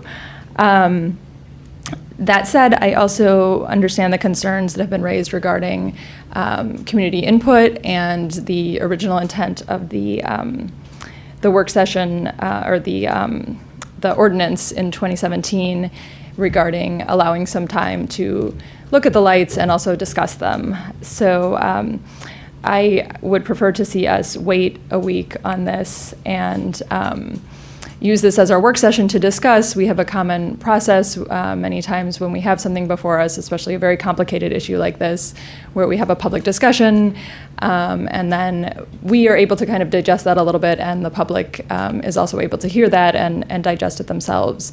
So I personally am very supportive of the idea of moving forward based on some of the things involved in these particular lights with the adjustable wattage and the general improvement of safety, I think, in this area. But I would like to see us have a little more time to think it over and hear some more from residents. So are you making a motion? I am, yes. I would like to make a motion that we reschedule the vote for next week on January 22nd. Okay, so there's a motion to postpone tonight's vote to January 22nd. Do I have a second? Second. Councilmember Kovar, second. Any discussion? I just have one question Yeah. if we do, go forward with this and extend it for a week, is there any value to you and your staff for this additional week? Will you guys learn anything different? Is anything else going to happen? Some new technology is going to come forward if we wait a week? Not that I'm aware of. Thank you. Okay. Any other comments? Councilmember Kovar, sorry. Well, are we commenting on the motion now? Yeah. Yeah. Well, I didn't know if Casey wants to say anything, but I'm so just a few things I would say. Number one, I want to be clear about this. We're not, by having this vote today, the council is fully entitled to have this vote. There's no sort of mandatory requirement that we have a discussion. It's just a question of whether we should. I think it's complicated, as we've seen, and I really appreciate everything that Ms. Braithwaite has done, both in emails to me, which not everybody here even knows about. That's been very helpful, and the long discussion we've had. It's a complicated area. I really appreciate that. I think given the complexity and what some people call the sample lights, just by the quirk of how things work, were just installed this week. And like I was saying previously, to me, there's a difference between one each of the 2 Kelvin varieties on a not quite a side street, but a less heavily commercial area versus a row of them right in the heart of the Old Town commercial area. I get what my colleague is saying. There's not going to be a major change occurring if we wait a week where one of the days is a holiday and there's a weekend thrown in there. And I personally think that they look fine, and knowing that they can be adjusted makes me feel even better. I just think that it would be nice to give folks in the neighborhood and those who are interested to get a chance to look at it, and we come back again and we can do it. Is there a major change that's going to occur then? I don't think so, but I think it would just be nice to give people that chance. So that's why I'm supporting the motion. Yep. I'm just going to say one other thing, and this may not seem like a huge issue to people, but a lot of my friends who run the businesses want this, and they're probably going to ask why I'm delaying this. But I just want to be clear. I understand that. I want there to be brighter lights in that area. I appreciate Jeff's comments and others from the business owners I've seen. I just think an extra week so people can have a chance to do it is a nice thing. Thank you. Councilwoman Searcy? I guess my question is, if the goal is to allow residents more time to discuss and debate, then does that mean we need to do more to engage them around this topic prior to our council meeting? I guess, and it could just be I'm confused, which is typical at the start of a new year. I recall when we were dealing with the street lights, lots of tours. I recall some of the globes being pointed out during those tours. I recall residents asking questions about what could potentially happen with the commercial district. And so I guess if the Kelvin is the same, it cannot change, because you guys rightfully corrected me. And the wattage of the fixture is flexible and would be determined once installed. I guess what I'm confused about is, is the goal to just provide residents with another comment period that won't change the core factors at play, which is this is the fixture that we have available to us and approved, and is flexible, and many of us, or at least I, support. Again, a week here or there, I guess in the grand scheme of the 6-week wait period doesn't really matter, but I'm just confused as to what else we would be expected to do in order to engage residents such that we're providing clarification. I think that's just the piece that I'm missing. And I would say that honestly, if the only thing, if everyone in this dais, from what I'm hearing, is saying this is a direction we want to go in, we've already made a policy decision from this council that we are moving towards LED lights in the city. If the issue is to getting public comments on the wattage level and how bright these lights are, I believe instead of delaying this vote a week, which does delay the ordering of the lights and everything else a week, and yeah, maybe in the grand scheme of things, 6-7 weeks aren't enough, but aren't that much, but the businesses and residents who have expressed concerns, and we have gotten public comments back on this, have waited a long time on this. I would say I would rather have a true public engagement process in which maybe we hold a meeting in conjunction with Old Town Business Association, talked about like how bright these lights are and get people's input, rather than just delay this vote to say we're doing public comments when we all know we're going to vote for it anyway. If we truly want public engagement, I think we should do it in a way that actually honors people's views, points, and opinions and takes them into consideration in what the wattage is for these lights. So I would like to see us move this forward, vote on the ordinance tonight, and then once we get the lights in and we get the recommendations from the lighting consultants and other things, we hold a public meeting in which we can have that conversation and gather public opinion on the wattage. Because if we're going with these fixtures, if we're moving to LED lights, and the only thing we're not voting on the wattage over the next couple of days. Basically what this vote is just to say we're allocating this money in this budget for you to do what we've already said in policy we've set. So I would encourage us to actually move forward with this vote. Councilwoman Duvall. Two things. When I looked back at the 2017 ordinance and read the section on getting input, which was written before we had all the input we got this year on wattage and Kelvin and brightness, etc. So I don't feel a need to get more input before a vote. I would, depending on what happens to the vote of this resolution, I would want to amend the ordinance to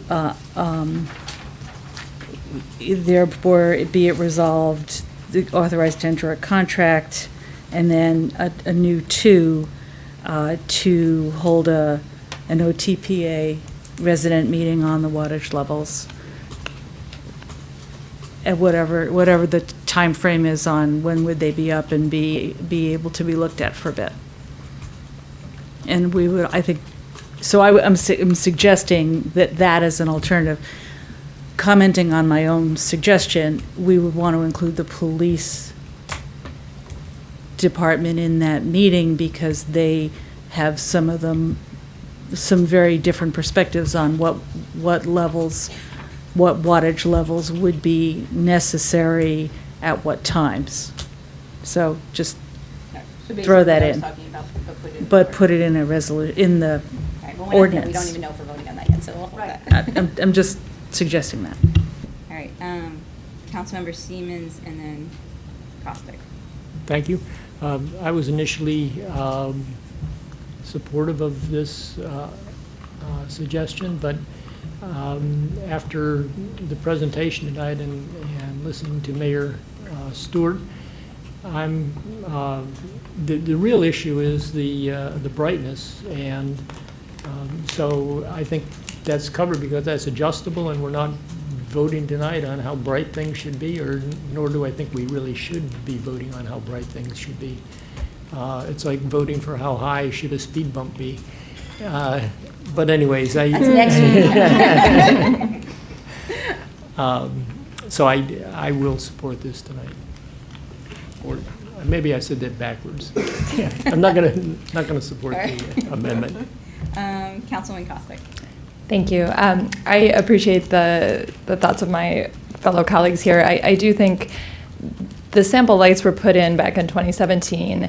A number of us were not on the council yet when the previous work session happened. This is the first work session we've had an opportunity to really discuss it.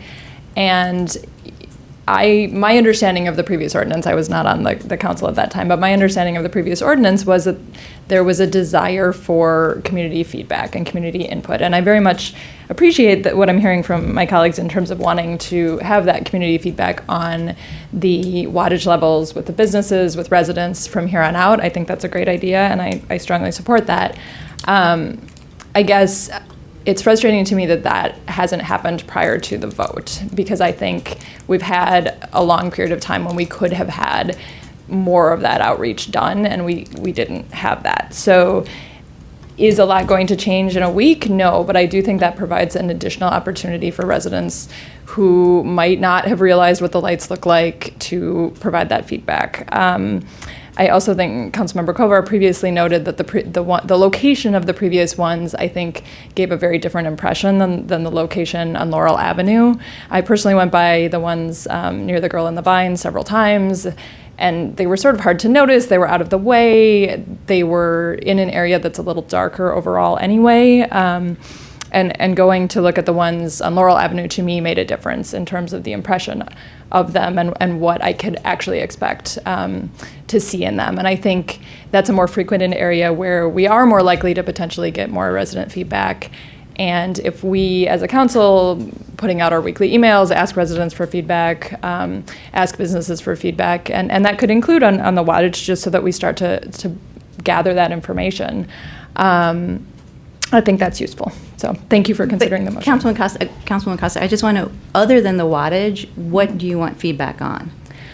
Well, I think that there are other, like I said, what we've heard tonight is, I think, a good direction based on what I'm hearing, and I like a lot of the features of these bulbs.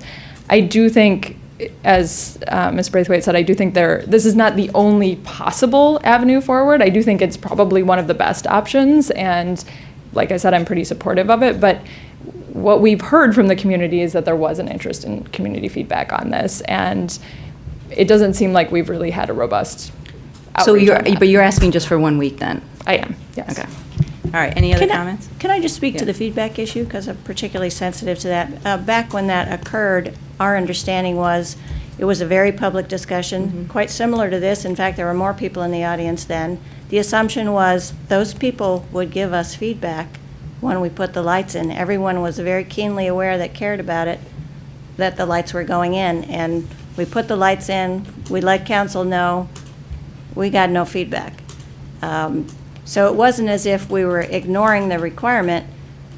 Our understanding, the process was, it was very publicly discussed. People were supposed to give feedback. No one gave us feedback.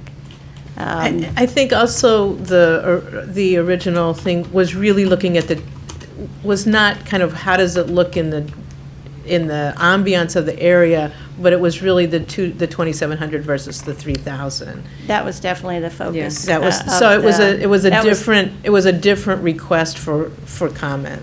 And it was and it was way before we had any conversation about. I mean, like, we didn't even know what we were talking about. No, we didn't. I mean, because it was way before we didn't know what we were talking about. Because it was way before we had any of the conversations, and we had the gentleman from the Dark Skies come in and talk to us about it and do all that kind of stuff. So it was it's a nice precursor to the rest of it. It was. It kind of got us queued up for the big talk.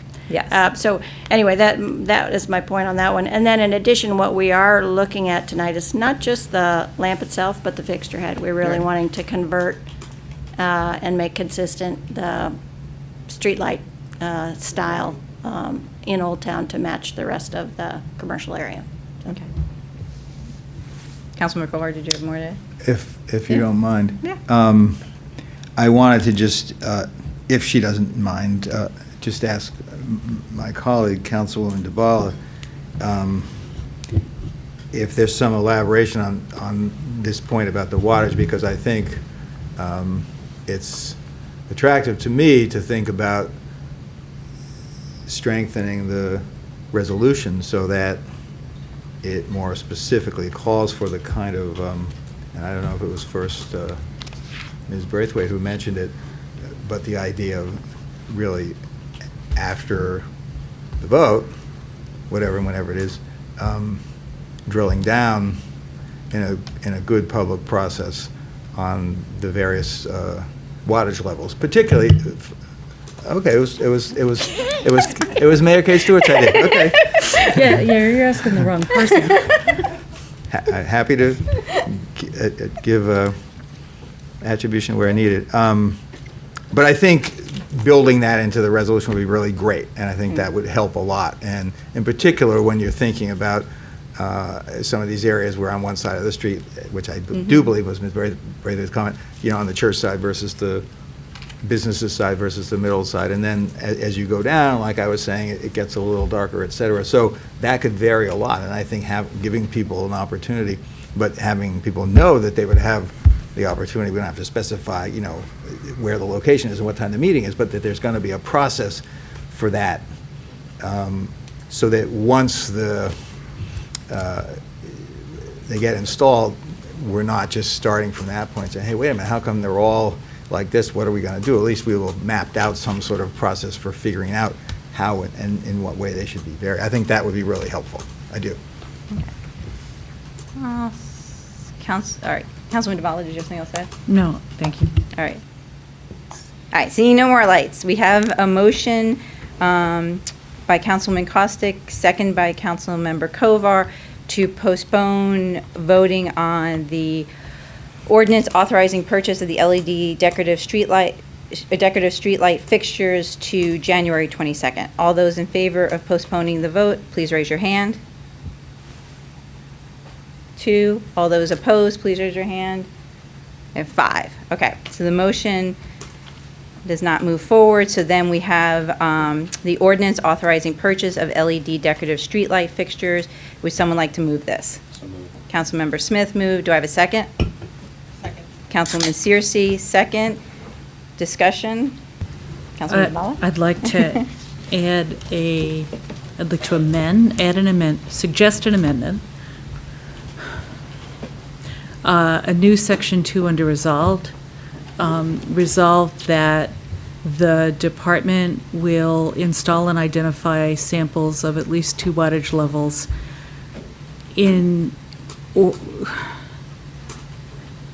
to inform an OTBA and resident meeting Can I just offer a suggestion? on wattage levels. How about, I'm worried about putting sample in. Yeah. So how about just like after installation, a public meeting of residents and OTBA will be convened, or we will Right. convene, the city will convene a public meeting for comment or something. Okay, Yeah. the only other thing I wanted to work in there was that the installation would be, somewhere there'd be more than one wattage level identified so people can in fact compare. I guess my preference, frankly, and I don't know how hard this would be for our staff, but to me, the flexibility can go pole by pole. And so looking at 2 different ones may not be appropriate. Yeah. It may be that on this one, we need to screen this side, and on this Right. one, so to me, I'd rather have a different kind of a conversation out there about, where is the bright, I'm throwing out, we make it all at the brightest level, like those 3 are right now, or whatever, and then go out and say, this is where this can be cut down, here's where this, and maybe make some changes while people are there, or they can come back and look, so you see if it makes sense. To me, that's more a little of, that would actually, I think, meet some of the need for this. And I don't know how difficult some of that would be, but I would be interested in having that kind of basically a field trip and figure some of that stuff out. I think it's essential if we say there's going to be a meeting or a process, that it just be stated clearly that it is for the purpose of determining the type of variation in waters levels that would be appropriate, as opposed to just saying we're going to have a meeting to hear people. I mean, the purpose of the meeting is that. And then it can be decided later, are samples put up, or is there a walkthrough or whatever. But I think it's important to say we're soliciting the public or having a meeting or meetings or whatever it is for that specific purpose. I just said the same And do we want to thing. specify wattage level? Yeah, I think Yeah. that's the discussion. Yeah. I would personally actually think maybe it would be better to use a more general term, like just the lighting level. I don't know how much wattage resonates with people. Okay. And a wattage in an induction bulb is different than a. Well, and that also an gets to LED. the idea of the shading. where Right, you- and where there's you might like, want it. remember the Yeah. zebra-ring, like, that we talked about with the street lights, and that would, yeah. Okay. So lighting level may be better.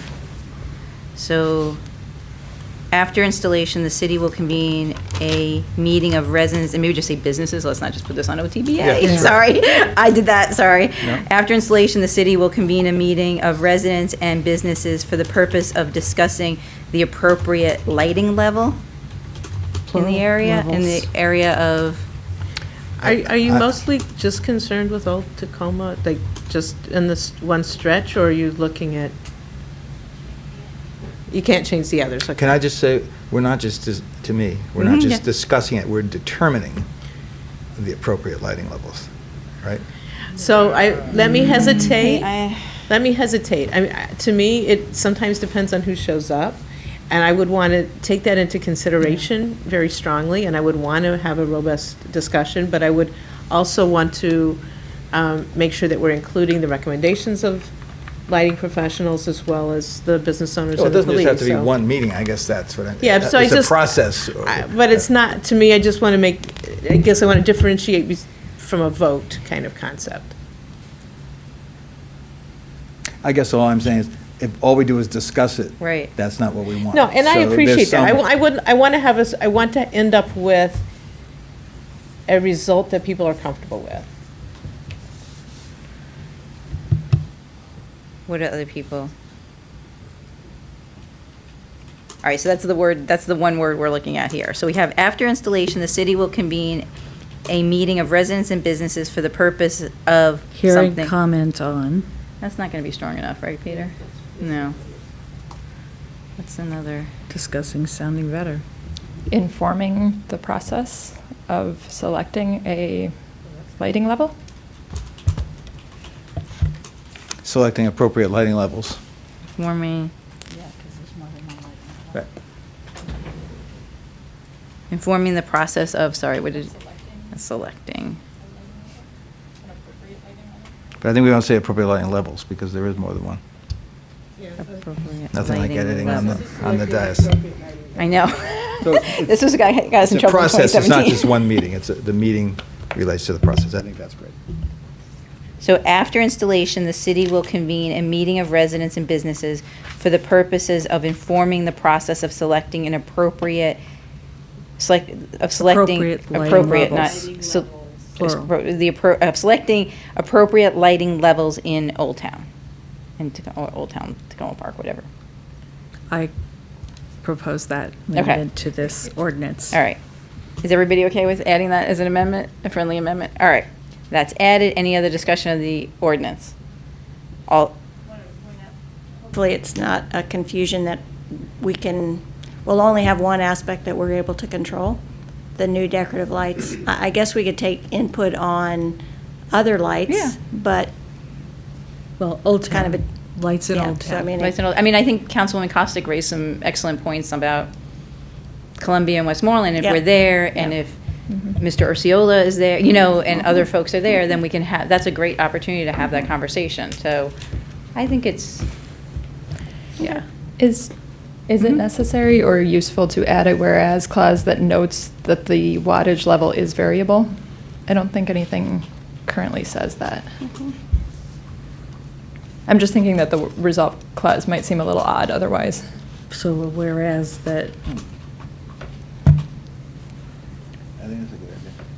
We could Maybe just in add, that fourth whereas, you could just add it. yeah. Meets our requirements for lighting level and appearance and is adjustable or something. and has Meets our adjust- requirements for an adjustable lighting level? Yeah, adjustable, just add adjustable there. Is that good? Everybody okay with that? All right. Anything else? All right, all those in favor of the ordinance, please raise your hand. That's everybody? Mayor Stewart, Yes. we need to roll call this one. Oh, I'm sorry, you're right, it's an ordinance, roll It's a call. single reading. I'm sorry, I forgot, yep, go ahead. It's been a long time. It's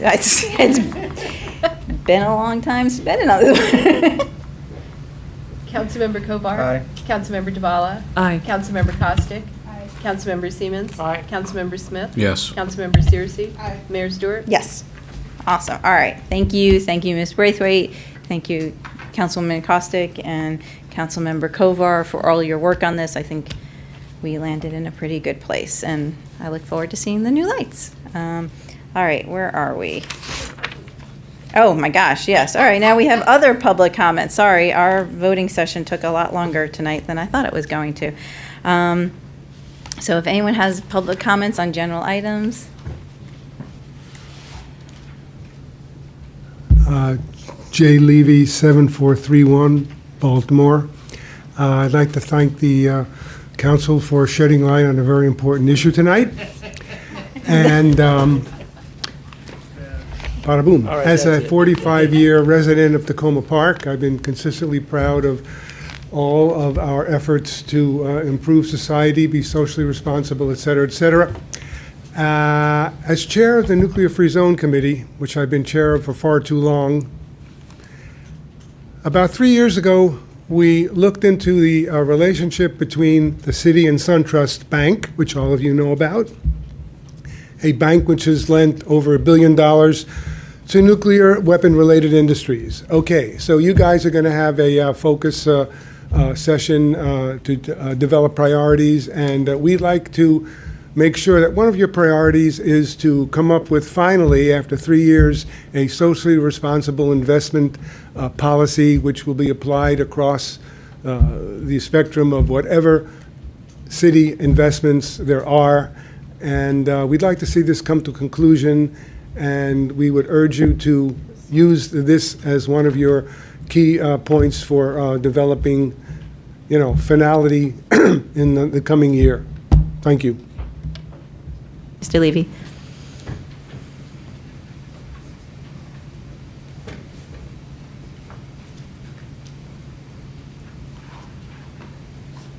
Well, good evening, Mayor and Council, Manager. My name is Michael O'Hara. And in August, my wife and I wanted to conduct a drawdown introduction.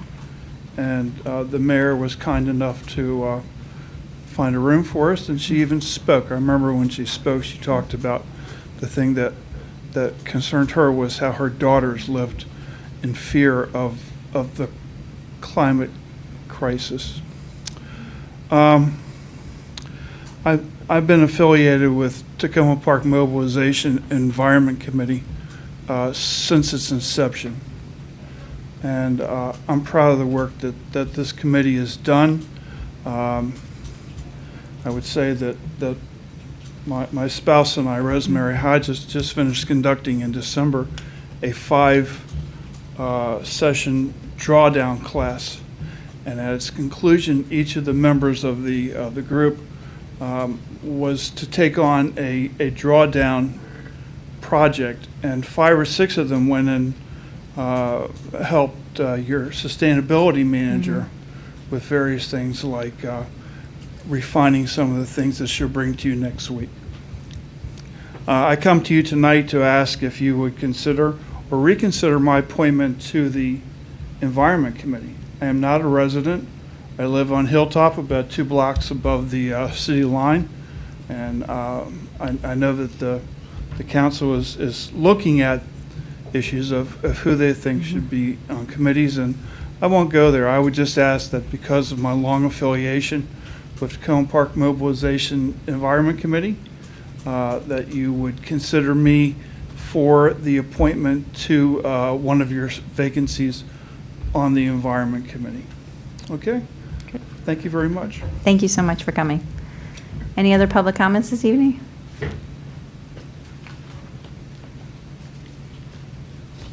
Good evening. Jessica Landman, Ward 1. I'm here this evening to talk about the city's search for a new deputy city manager and some other related issues. And because the current city manager's contract is scheduled to expire during the coming next few months, and I'm not sure what's happening on that front. So these two changes offer the city an opportunity to put in place a couple of reforms to the charter or the code, as the case may be, to ensure that the people who fill those positions in the future are aligned with the perspectives of city residents. First, I'd like to suggest that the city engage with the community in the selection process for the new deputy city manager, and if and when there's a vacancy for the city manager position. I think the city should select at least one, or maybe one per ward, resident to participate in the interview process as you get close to this final selection. The city administrator under our charter has such a huge role in the management of our community. It would be beneficial to have the perspective of city residents in the process of making that selection.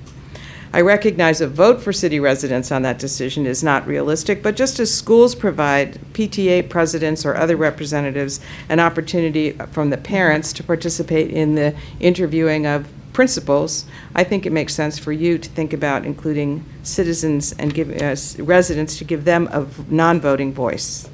Second, I'd like to suggest that the city establish via charter amendment a preference for the city manager and deputy city manager to reside in the city of Takoma Park.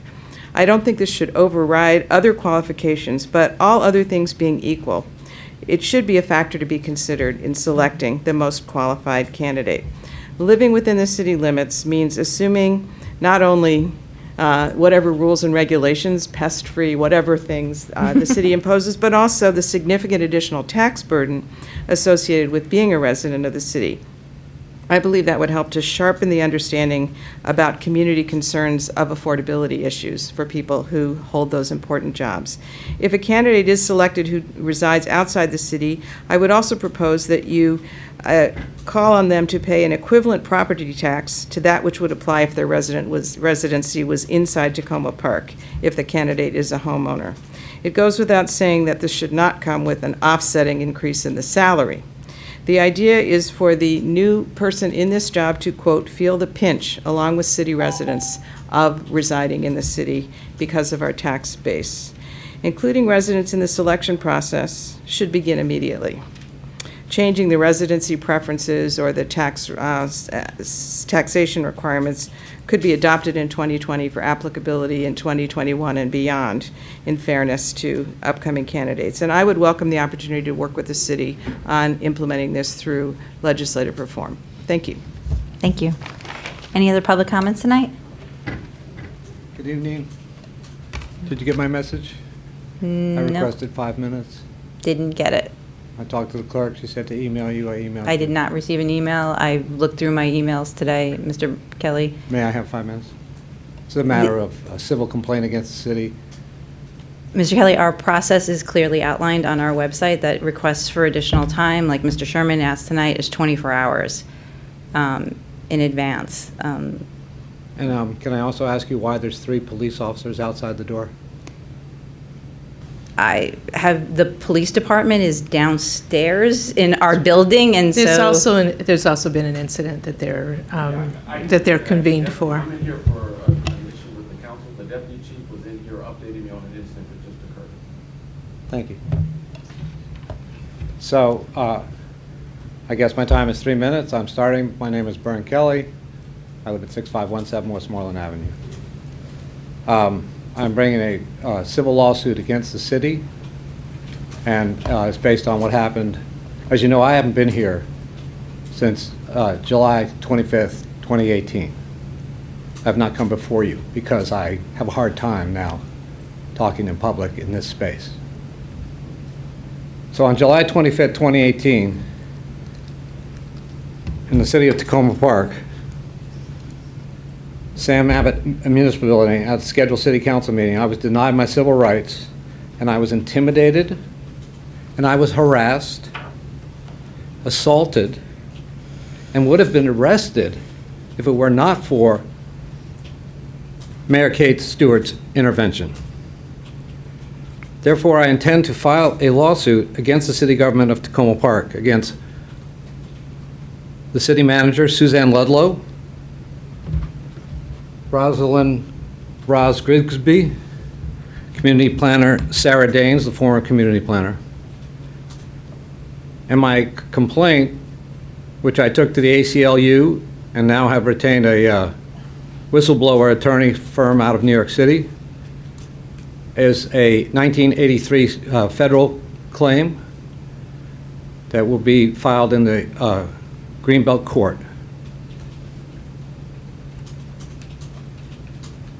I find it abhorrent that the city manager could assume the role of police officer during a public meeting and act as if she were in command.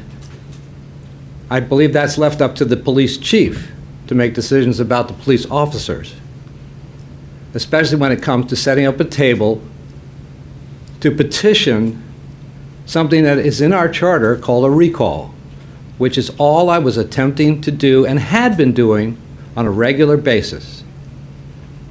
And for Miss Grigsby to yell at me in public and spit on my face while yelling with her after her cigarette smoking break, and another police officer trying to grab me as I approached the mayor to help me, and to have to run back to the table and have 4 police officers standing there waiting, approaching me to arrest me, and the mayor running up behind me and having to go, "It's okay, I've got this."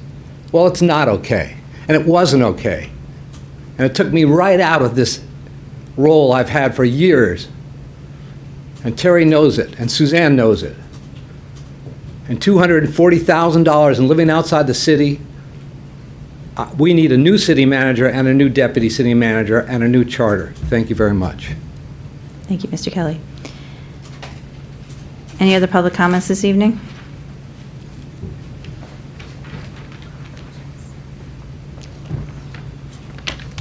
Happy New Year. Arthur David Olson, Herbie Hancock Avenue. When it comes to bus shelters, I believe the adage that applies is, if you want something done right, do it yourself. We know a contractor won't do things right. A city-contracted shelter at Philadelphia and Piney Branch was destroyed years ago in a crash and hasn't been replaced. We know the county won't do things right. A county-installed shelter just across the street here on Maple Avenue was destroyed years ago in a crash and hasn't been replaced. So I hope that the council will adopt an in-house approach to shelters. When doing it yourself, what does done right mean? I find it useful to think about how the city handles roads. The city doesn't pave and repair only the roads that get the most use. The city does them all. And the city explicitly budgets for and staffs for road work, not content to do it, in the words of the resolution before you tonight, as funds and staff time permit. I hope the council will set a goal of having shelters at all stops, direct the development of a plan to accomplish that goal, and budget for both the installations and inevitable replacements that would be required to achieve the goal. While it makes sense to prioritize high-use stops, I'll note that one of the reasons behind stops being poorly used is that they don't have shelters. There's a chicken and egg problem here. Induced demand is the bane of highway widening projects, but it's a potential blessing of installing bus shelters. So I hope the council will not exclude low-use stops from shelter work. Last year, the council declared a climate emergency.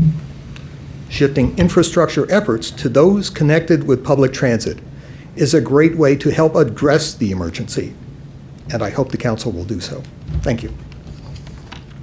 Thank you. Any other public comments?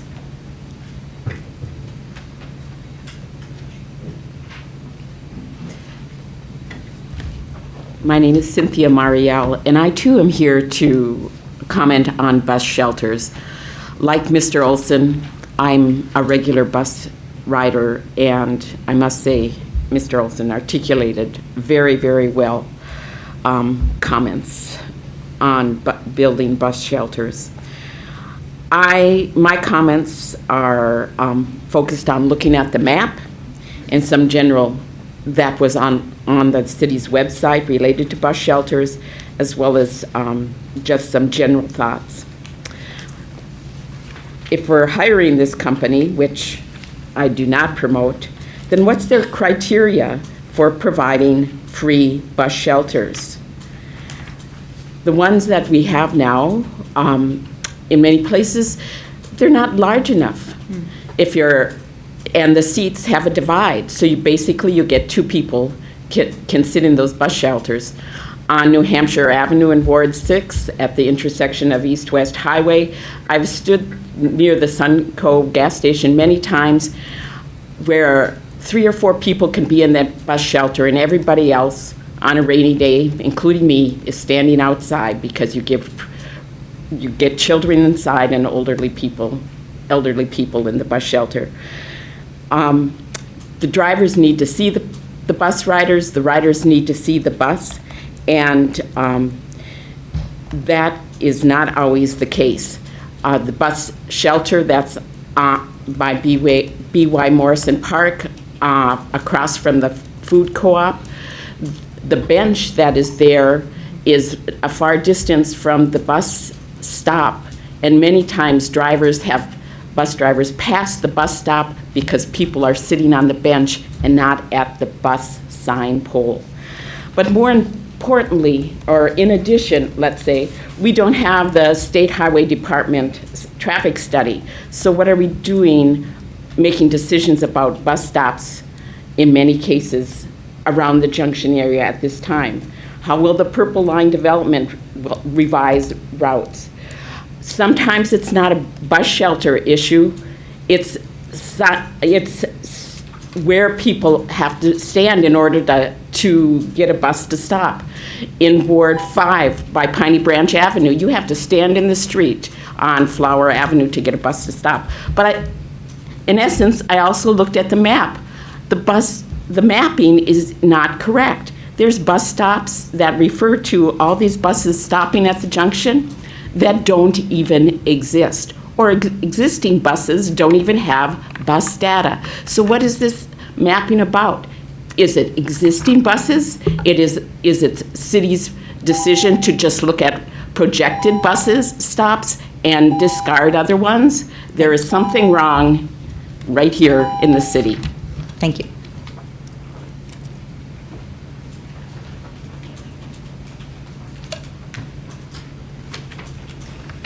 Hello, Suzanne Lowen, Ward 3. I'm here to comment today on the Montgomery County's lack of monitoring emissions from cell phone antennas. The rent-controlled high-rises in Takoma Park are being loaded with them, as I think you all know. There's a concentration of people of color and ESOL residents in those apartment buildings, and the microwave radiation emissions produced by these antennas are not being monitored. Is this population being unfairly targeted for this incursion of insufficiently studied telecom technology?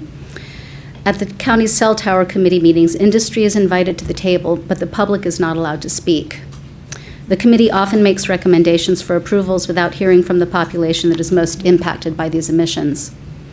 So I urge the mayor and the city council to strongly advocate for Takoma Park residents directly with the county council and the county executive to urge them not to relax the rules by letting cell phone towers be as close as 30 feet from our homes, as Councilmember Hans Remer has recommended. And please urge the council to instead prioritize reforming the county's review process for cell tower applications. Many changes are needed, but one of the most urgent to protect Takoma Park residents is to require that all applications first present actual, comprehensive, on-site measurements of current RF radiation emissions on roofs or in the right-of-way where they seek to place antennas. Also, they should require the County Tower Committee or the Department of Permitting Services to conduct a comprehensive RF emission study at each site after a permit is granted and new antennas are activated. Thank you for your attention to this very important issue, which concerns many, many Takoma Park residents. Thank you, Ms. Sloan. And just know that we have already, we put in a letter regarding Councilmember Reamer's ZTA. I was out of town, and Councilmember Kovar did testify on this, and we are working with and have spoken with the county executive staff on this. So, any other public comments?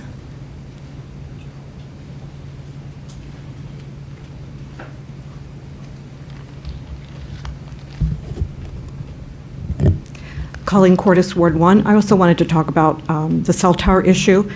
ZTA 1907, and I'm speaking on behalf of Community Vision for Tacoma. So we really appreciate that you wrote that letter, but it's very noticeable that that letter does not call out the most disturbing thing about ZTA 1907, which is making it easier to have cell towers within 60 feet and making it possible to have them as close as 30 feet away from homes. So it's predictable that if there was a revision of that bill, it would clean things up around the edges. But if it leaves in that change in limits, that's the big deal. And we would urge you to communicate with Councilmember Reamer and with our council members at large, Councilmember Will Jawando and Councilmember Evan Glass, and also with Tom Hucker, our own district representative, that is like, you know, that you guys have the power that no resident or group of residents have. The mayor and the council of the city of Takoma Park are going to be closely listened to, especially by those 4 council members and the county executive. So we hope you will really really defend us in that particular area. So in addition to that, if you, something that the county executive has suggested is that first the county should focus on reviewing and improving the broken review process for cell towers, and then think about any other changes that are needed. And our experience with 902 Merrimack, the very first cell tower application in our town, is it's like a poster child for how broken that process is. I don't know if Darrell would agree with me, but through the last couple of months, there's been maybe at least three, maybe 4 different reasons why the county said there were no zoning. The county tower committee and then the Department of Permitting Services said, even though we have this new county law that says replacement utility poles, twice it says replacement utility poles, and says that the height is not supposed to be more than 10 feet taller than the pole it replaced, if it's being put in there, the new pole for a wireless structure. Now we've been told, according to Darrell, that the county legislative attorney, who apparently helped the county write that law, says no, the county doesn't have any restrictions on the height of utility poles that are used, that are replaced just to be a wireless. The only reason it's being replaced is to make it cell tower ready. I still have a call out to the Department of Permitting Services because Community Vision for Tacoma has been trying to monitor this, and I'm very interested in what their final call is. The last thing I want to say is to repeat the last speaker's call for an on-site immediate, whatever you can do to get your time's up. But this is so important to get we know we are advocating on this, and we're happy to talk to you about this offline. It is okay, yes, but thank you. This is so important. I'm going to say it. An Ms. on-site immediate comprehensive audit of the current radio frequency emissions on the top, on the roof, Ms. on the Cordes. top floor, and around that building. Thank you. Any other public comments for this evening? All right, seeing none, I'll move to council comments. Anyone on the council have comments tonight?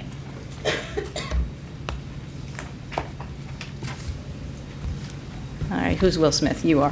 Councilmember Siemens. I'm sorry, that's Senator? Senator. Thank you.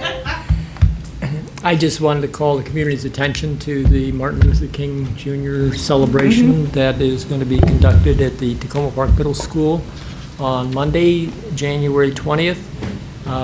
There's going to be some service project before the event, but of key importance is the dinner, a potluck dinner that's going to take place starting at 5 p.m. on Monday. I encourage everyone to come out and bring a dish, share the meal with your neighbors. It's a great opportunity to socialize, and there'll also be some, what do you call them?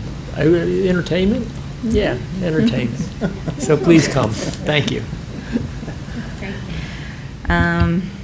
Councilwoman Searcy.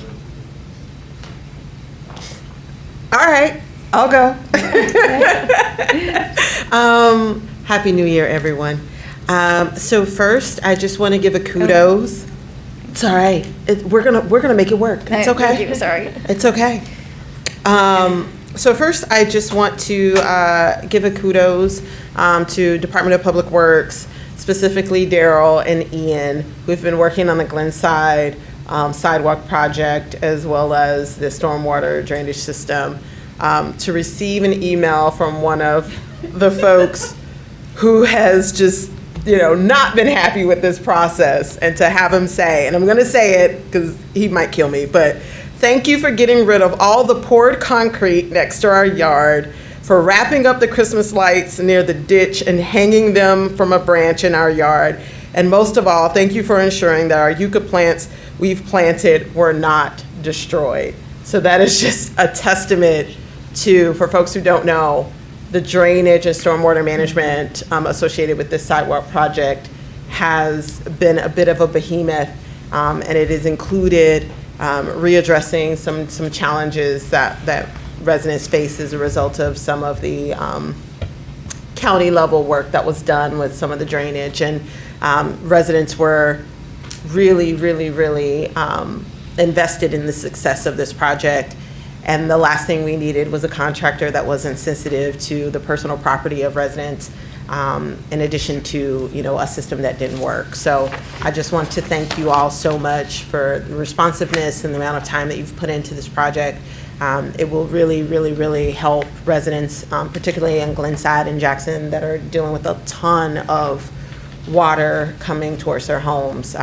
It'll definitely make a vast improvement for that area. So I just want to thank you for all of your hard work. Quick Purple Line update. So I just want to make folks aware that there's tons of closures that are coming up, particularly in February, but I do want to make note of one that is anticipated to start on January the 24th, and that is Merrimack Drive in University will be closed for construction. I don't know. It's the Merrimack across the street. Yeah, but it is going to, I think, catch people off guard. Yeah, I think a lot of people use that Merrimack across the street to kind of avoid University in order to get to New Hampshire, closer to the highway. So just want to make sure that folks are aware that that's something that's happening. There's also been some notifications about limited turns from Piney Branch to University. So I want to encourage folks to please, even though you may think the Purple Line does not impact you, sign up for the notifications, because it can wreak havoc on your daily commutes. So make sure that you sign up so you know of those road closures. Also, on the 22nd, maybe? I lost my date. Okay, yes, sorry. On the 21st, Prince George's County will be having lots of meetings. It seems like there's a series of meetings that are cropping up related to community input and planning around their Northern Gateway. There's some streetscape planning. For folks who are not aware, the Northern Gateway includes the Prince George's side of University Boulevard as it relates to the Crossroads area. So you have the Crossroads on one side of University. The Northern Gateway is actually the opposite side of the street, and also includes some of Chillum as well. So definitely excited to have an opportunity to kind of attend that meeting next week, to sit down and kind of listen and learn about some of the streetscape ideas that they have, and it will cover University Boulevard from New Hampshire Avenue down to West Park Drive. And lastly, I just want to put in another shameless plug for the Martin Luther King Day festivities. I will have the joy of being the MC. So I want to encourage everyone to come out. Also, we're super excited about the Service Day projects that we have. And I don't want to steal Councilmember DeBala's thunder because I know you're probably going to Go for it. All right. So definitely we'll have some projects at Hillwood Manor. So we're excited about that, and I want to thank Xavier for coming in and just handling business. So we're excited about that, and we will also be at Dorothy's Woods, right? No, Takoma Woods. Sorry, so many woods to remember. So definitely want to encourage folks to volunteer time to come out and help do some cleanup, but also get to know some of your neighbors and other folks in the community. So thank you all, and hope to see you at some of the fun festivities on Monday. Great. Now, Councilwoman Costick, sorry. Thanks, no worries. Just three very quick things. One is I have my office hours this Friday at Spring Mill Bakery from 10 to 11. Please come join me. The other is I will be on Talk of Takoma on Sunday, so tune in if you are near a radio or online at that time. And then finally, I noticed that the city manager has in her comments a note about the district-wide boundary analysis for MCPS. I really encourage people, if you have not been following the process, to take a look at that. I attended a meeting this past Saturday at Blair, and there were a number of people from Takoma Park there, which I was very happy to see.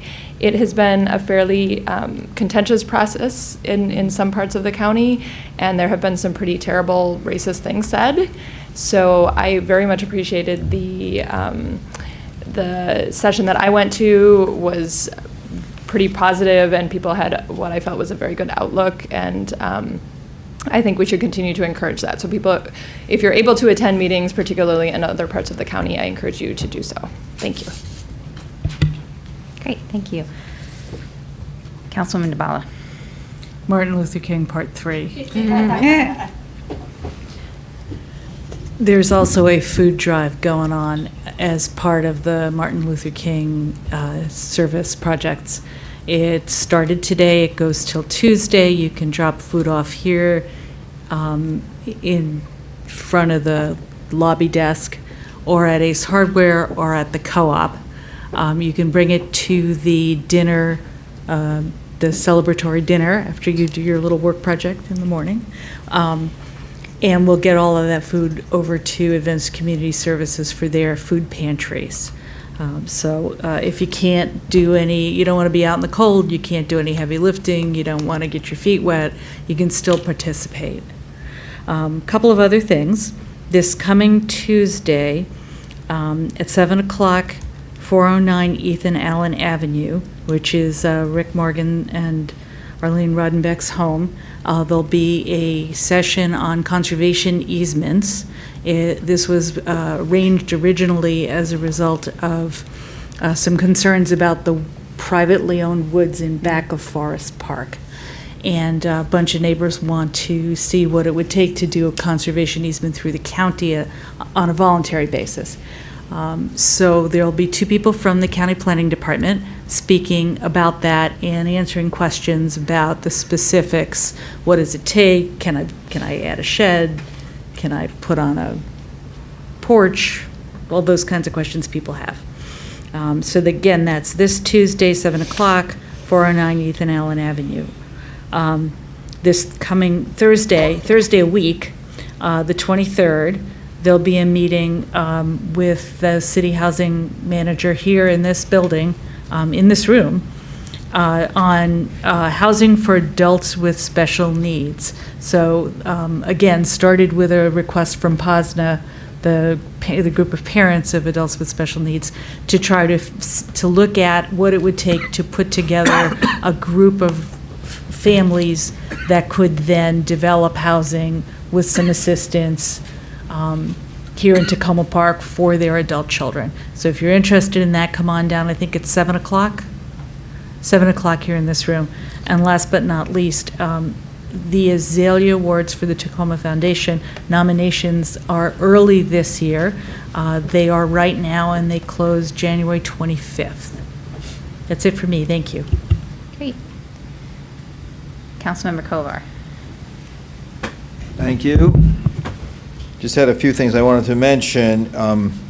One, after all the talk about streetlights in Old Town, there has been a noticeable increase in criminal acts of late, including both car break-ins, and of course, people should not leave items visible in their cars, but there's been quite a bit of this, and I understand that there are studies that show a range of impacts of brighter light, but I think it is a deterrent when people are looking for quick smash and grab kinds of things in cars, but also there have been some break-ins in some of the businesses there. I think we're seeing an increase in that, maybe in a way that we hadn't been before, and I have talked to the chief about it. I know he had to run off because of the other things happening in the city tonight, but I do want to urge that as much as possible be done to continue to expand coverage, and not just driving through, but walking through and being there. And I know I have seen some police there, but I think there's always more that can be done during this current wave. If I can mention, yeah, sure. So Councilmember Kovar, our police do have a strategy for, Right. Both having visible and not visible presence, but it's still not as good as what regular folks can do. If anybody sees something, I put out a tweet about this, if you note that your car's been rummaged through or just some little thing has been taken, still call the police.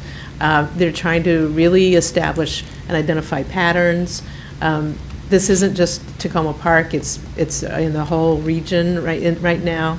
And so there's just some trends going on, but we're better able to handle it if we can mark those trends. So please call police if you have, if you're affected or you hear of somebody being affected. Thank you. A few other things. I'm also doing office hours this Friday, the 17th, 9 to 11 a.m. at Takoma Bevco on Laurel Avenue, near the new lights. As far as the Martin Luther King... But it'll be in the morning, so you won't see it. I'll be radiant. As far as the Martin Luther King cleanup goes, I'm going to the service project at Takoma Woods, and for those who don't know the term or the location, you get to it off of Darwin, which is the dead-end street off of Grant, on the part of Grant off of Piney Branch and Holly, and you can park on the Darwin parking lot there. So I encourage, I'll be there if you want to send an email, we can go together, but I'll meet folks there anyway, and that's from 10 to 2 to clean up Takoma Woods. Two other things. One, I was at a conference last Tuesday in Annapolis. It was a climate conference hosted by the Maryland Climate Leadership Academy, and that's through the Association of Climate Change Offices. And a lot of it is relevant to the work that we're going to be doing on the climate change plan, and I'll share more information about that with my colleagues and others later. But it was interesting because the initial part of it was a presentation from a person representing NOAA, and it was really depressing because it was about all the awful things that are happening in climate change, and I think they chose to go in that order. But what did strike me later from some of the presentations was that there are still reasons for encouragement and optimism, and I'll just cite one, and then when I write up my information later, I can share others. But Charles County had an experience where one of the factors that helped enable them to maintain their AAA rating, and this is relevant more for counties and smaller cities like us, was because they were participating in this type of climate change workshop. And so resilience and insurance for mitigation and participating in climate change and also doing work to protect yourself against cybersecurity, all of those things are now rising to the top from some of the bond rating agencies, as opposed to things like unfunded pension liabilities, which used to be one of the big things. So I think it's just interesting that climate change is entering into that. And NOAA is part of this 13-agency group of the federal government. And if you go like 2 feet below the national rhetoric, all the federal agencies are working on it. And so it's, even though the beginning part was depressing, that part was more encouraging. So I'm hoping some of that will apply to the work that we're going to do. And then just, I do want to say on the cell tower question, I appreciate Colleen Cordes' comments, and we are continuing to work with elected county council members and also staff. And I do want to say, and sometimes the presentation, the oral presentation maybe doesn't come across as well, but in the written document the written testimony that I submitted, I specifically said I'm particularly concerned about this 30-foot thing. So it isn't just something where we said, you know, the 30-foot thing is out there, we ought to look at it. It was a particular concern, and I also was, as the mayor said, in actuality, representing the council. So I'm with you, we got to do more, but I just want to assure you that that is a key point of concern for us. So thank you. Janelle, no. Councilmember Smith. A couple things. First, last week I attended the Maryland Municipal League's reception for the opening of the General Assembly session. It was well attended. A lot of state senators and delegates were there. The Lieutenant Governor came by. Ryan Spiegel, who's the president of the league this year, was the host. The executive director, Scott Hancock, got the evening off. He was in Hawaii, so good for him. But also attended the executive committee board meeting. Some of the things that we discussed, and these items will be pushed to the full board meeting January 25th. We talked about the fall conference venue for 2021. We also discussed the Maryland Mayors Association had changes to their bylaws, so we approved those. We discussed the FY21 operating budget for the league. And all these items, like I said, will be considered at our full meeting January 25th. Another thing I would like to say that when Jessica Landum talked about a possible charter review, I think that's a good idea. I hope my colleagues would consider that. I hope that comes back before the council. I don't think we've done a charter review in many, many years. And I think it would also be a good idea to have resident participation in the deputy city manager selection process. I would ask the city manager that we could have the neighborhood services team put on their regular patrols at Washington Adventist Hospital, since there have been reports of dumping, and so that, you know, we can get in front of this. I would like to tell my colleagues there is a MML chapter meeting in Kensington tomorrow evening, starts at 6:15. And then finally, this is something I've been working on for many years with WSSC. I want to thank Daryl Braithwaite for her help on this. We talked about, when I was president of the chapter, coming up with a uniform permit system so that all the municipalities in Montgomery County and chapter and Prince George's County could have one form that they could use with WSSC before they start work in their jurisdiction. Well, we're almost there. Yay. WSSC does not want to call it a permit, of course. Their legal counsel is calling it a notification form. But there are just a couple little tweaks we're trying to finish up on, like where are we going to archive all of these forms so that people can search them. But hopefully we can have this done in the next few months, and everybody, whether you're, you know, one of the Chevy Chases or a small town in Prince George's County, you can have the same access that the bigger jurisdictions have. Thank you. Great. Thank you. A couple of things. A week and a half ago, there was a vigil held that was organized by Jessica Kessler, Seth Grimes, and A.J. Campbell to combat the rise of anti-Semitism and that we've been seeing across the country. And I just want to thank them for the event, and also thank our police department for their assistance that evening. In addition, just want to let my colleagues know, for the National League of Cities, for their Racial Equity and Leadership Council, I've been asked to serve as the co-chair of that again for this upcoming year, and I've accepted that. So I'll be doing that again. Ms. Cordes, just also to follow up on the cell tower thing, I would also say that really to look at the Fed committee right now, and the three people we need to be talking to is not only Councilmember Reamer, but Will Jawando and Andrew Friesen. The ZTA will come before that committee before it goes to the full council. And so those are the members of the city, the county council that are most important in the near term. And in addition, I'm so glad to hear about the work my colleague, Councilmember Smith, is doing with WSSC. I'm doing Leadership Montgomery now, and one of the participants is someone who works for WSSC, and he mentioned to me something very nice about our city today. And he said of the different areas he works in and the municipalities, we are the most cooperative in terms of responding when things happen. And he gave kudos to our Department of Public Works and said, we were talking particularly about emergencies. And he said, there are a lot of other cities that don't even respond when there actually is an emergency happening and they need assistance. So I thought that was nice to hear about our Public Works Department. Wish sometimes it was reciprocal, but we'll leave it at that. So terrific. All right. Does the city manager have anything else? I just wanted to mention, Councilmember Kovar, the Montgomery College meeting.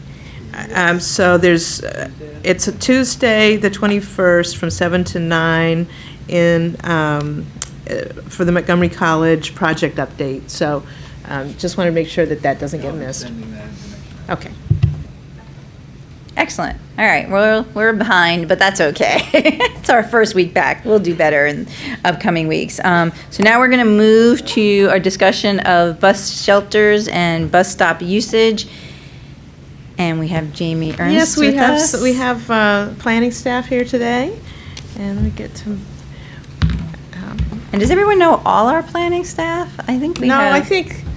Oh, so this is our planning intern, Alex Michael, and he's going to speak to you in just a moment and go through this map that he has created for us. Great. And first, you weren't here when we were congratulating you. So I hope If- your we ears are ringing in a your, good way. Fellowship. Oh, thank you. Trip to Thank Germany. you. Yeah. So congratulations. Thank you so much. So I'm here today to talk about bus shelter prioritization. So in support of the council's sustainability and equity goals, staff has inventoried all city bus stops, particularly highlighting locations with high ridership and no shelter, and developed a plan for shelter installation based on that. As it was mentioned in a couple of the public comments, research has indicated that better amenities at bus stops, particularly bus shelters, make public transportation more appealing, riders feel safer and more comfortable, and also wait time is perceived to be shorter at the presence of a bus shelter. So because our bus system is so robust within the city, and that is one of the public transit systems that we have more control over versus the metro station or the upcoming Purple Line, because they all are within our city boundaries, we wanted to make installing bus shelters a priority to support our sustainability and equity goals. According to Ride-On and WMATA, 50 boardings a day is their standard for bus shelter installations, which is quite high, especially compared to comparable transit systems in the United States. After compiling all the ridership data that we received from Ride-On and WMATA, the average number of boardings at a stop in the city is about 30, so we chose that as a starting point to prioritize bus shelter installation. So as I mentioned, Alex has created a map depicting the stops with at least 30 boardings a day and no bus shelter. So he's going to walk you through that and the associated information. There is an ordinance that we appreciate your consideration on. It has been slightly amended, so it's located in your blue folder. Yeah, resolution. Resolution, excuse me. But Alex is going to walk you through the map, and then we're here to answer any associated questions you might have. Thank you. And I'll just say, as Alex comes to the podium, we have so many different studies and activities right now that overlap. And this is one that we feel meets all kinds of criteria for how we deal with sustainability, how we deal with pedestrian safety. And so it's been really wonderful that we've actually gathered a lot of information. I'll turn it over to Alex. Thanks so much. Good evening, everyone.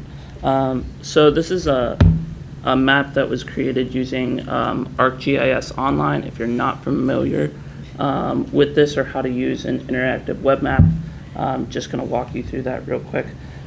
So the link to this map is posted on the city website under bus shelters, and along the left side of the panel here, you can turn on and off individual layers. So if we were to turn off stops with at least 50 boardings per day, you'll see they go down to orange and there are at least 40 boardings per day there. Another example would be stops with shelters. These layers do go on and off. You can zoom in and out, and if you click on individual bus stops, there's a bunch of data that I've compiled here and organized so you can see which bus organizations have stops there, so either WMATA or Right On, the route, the stop ID for both WMATA and Right On, and then the important information that we're kind of looking at here is the average boardings per day. So that's available for both bus networks, and then there's cumulative boardings as well located here. In addition, I've also applied information for whether or not there are amenities, and then the type of amenities available, whether or not there's a map for the bus routes, and trash cans available as well.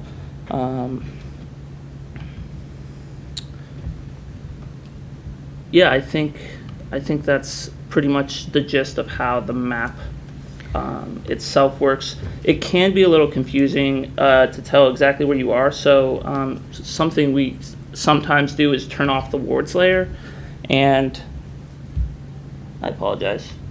There we go. If you turn off the wards layer, you can kind of see the individual streets now with the names there. So yeah. Excuse me, this is great in looking at this, but I just wonder, along Piney Branch Road, it's hard to tell if you're just getting the bus stops that are on the Takoma Park side of Piney Branch, or does it include the bus stops across the street? Yeah, so it's just the stops within Takoma Park itself. Okay. Right. So we did make sure to only include the stops that are on the correct side of the street based on where the city boundary lines are. Okay, thank you. So one of the points to that, though, is that as a community where so many of our major routes are our borders, we also know that it makes sense sometimes to have and work with the other jurisdictions to have the shelters on the other side of the street, so when you get off the bus, because you go both ways. So this, I will say that one of the things that's particularly helpful about this map is that is not almost no one else has something like this. And so some of the information that we have with our consultant who's working on doing our evaluation of the bus shelters, they were extremely happy that we actually had compiled this data in advance, so it has saved them a lot of time. Yeah, so just one last point is that you'll notice that I guess we kind of highlighted each stop without a shelter and at least 30 boardings per day with varying levels of urgency going up by 10. So yellow is stops with at least 30 boardings per day, orange is stops with at least 40 boardings per day, and red is stops with at least 40 or 50 boardings per day. Okay, so and do you have more to say? Nope, that's it. Thanks. So we have other information to share with you, but.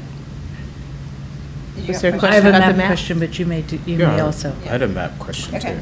So, Alex, get back. so why did you use this map medium rather than Esri? Oh, so ArcGIS Online is developed by Esri. Okay, all right. And so have you thought about trying to compile other data on top of this map with the bus shelters, like calls for service from the police department, building like an opportunity map so that shows other things that might be happening in the city rather than us just having a one dimension just about bus shelters? go into a bit more detail onto? So we've not, but it's not that hard to do. So for example, there's things that we could identify, how many multifamily housing units are nearby, or those kinds of things. So there's a variety of things that we can, that we can do that correlate with bus stop usage or other kind of issues. Right. Certainly add additional data. Okay, and have you guys thought about doing that? Because this is good, this is great, but they're, So we have lots going on. okay, all right, Yeah, just wait. okay.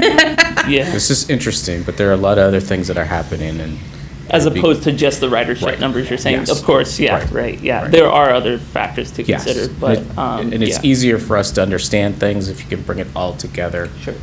on one type of map. Right. Right. So in Ward 5, I see that there's only one little red dot there, and then primarily, if you go back to, what is it, the blue, is that 30? So, boardings? just to clarify what the blue is, because it can be a little confusing.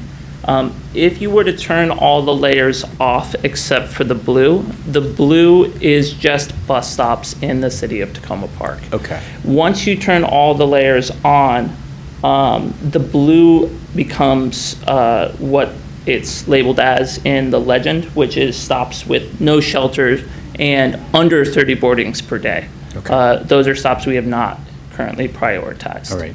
And my last question, this final, the bus stops that you guys are recommending, are they going to be the new ones with the LEDs that tell you when the buses are coming and actual information? Maybe Jamie can better answer that question. Real-time information. I mean, it depends. So there are a couple stops that we've recommended that have over 50 boardings a day that are currently in our contract with Insight. And so those would be the standard shelters that you see around the city. We could certainly request an LED system or an electronic system that shows you the stop and when it's coming, but that would probably be at an additional cost and something else we would have to look into, but it's not out of the realm of possibility. So I think, let me just step back for a moment. What we want in this, for this thing going forward is direction from the council that says you support us moving forward with installing bus shelters as best we can. Okay. And if you look at the resolution that's in the purple, in the blue folder, I appreciated that as my staff was thinking about race equity, they wanted to add into the resolved clause kind of what are the various priority rankings other than ridership too that we would consider. So you have, so it says that it would be therefore be it resolved by the city council that the council prioritizes bus shelters at bus stops with 30 or more boardings a day and directs staff to move forward on installation of prioritized bus shelters throughout the city as funds and staff permit with the following criteria: ridership, race equity, climate impact, and cost. Okay. Kind of so that we really put that as an important concept. When it comes to race equity, we have only for WMATA, or for, I think it's only the WMATA lines, where they provide us with some race information for the route. The other kinds of things that we would have to consider are exactly who lives around a bus shelter. So there's that kind of thing that we could look at. There may be other kind of surveys that we can do that get to that a little bit more clearly. What we have not had was a resolution or direction from the council to move forward and how to move forward with bus stop amenities. And rather than arguing over this stop versus this stop and having somebody say, I don't want a shelter in front of my house or whatever, it's what makes sense for the system, what makes sense to get people to use buses. When we talk about what kind of bus shelter, we do have a contract with Insight. They sell the ads. There's just specified in the contract, there's specified locations for those. That was from some time ago. There are places where those bus shelters cannot fit. Right. So one of the things that we've talked about over time is a different design that may cantilever over, that might provide some other things. there's wonderful super-de-duper bus shelters that are possible. Yep. They cost money, maybe there's grants, maybe there's some other kind of things. Anything that we can do to make those things better, we would like to do so. But we also have this consultant project going on where they're evaluating the accessibility to these, what are the amenities at each of the bus stops? Can you actually physically safely stand there? Can you get there? Can you get across the street? If you're, so all of those things are part of the data that will be coming back to you April? May. In May. So that information is out there. We do right now have a contract with Insight. We have a number of stops that are even on their list to be installed. They're high numbers, they're about 100 boardings a day. We would like to be able to just move forward and say, yes, go ahead and install those bus shelters, because that's something that fits this criteria, fits the priorities of the city. And that's the reason we're bringing this to you now instead of waiting till April, because we do have these locations and it's part of a contract. But we would just like to make sure that it's explainable to the residents around there that it's part of a system. Okay, and I apologize, just one more question. Is Insight an affiliate of Clear Channel Outdoor? Not that I'm aware. I think it's a different one. Okay. So they were formerly called Signal, so maybe Okay. you're more familiar with that name, but they recently have become Insight, but it's the same company. Okay, all right, thank you. Sure. I had one question about the map itself. Okay, there are other folks too, I think, had questions. Go, you can go. Yeah, this is, I have other questions, but this is just back to the map. Okay. So stops change, especially lately with the change in the Washington Hospital Center property. So if, before you two got here, a resident got up and said that they thought that there were a couple stops on this map that were not right. So how would we do that, ground truth this map? So this is the data that we received from WMATA and Ride On. So this is the stops that they currently have in their system. If something has changed, again, we do have consultants now through a COG TLC grant that are verifying all of them. So if they come back with significant changes about stop placement, we can update the map to reflect that.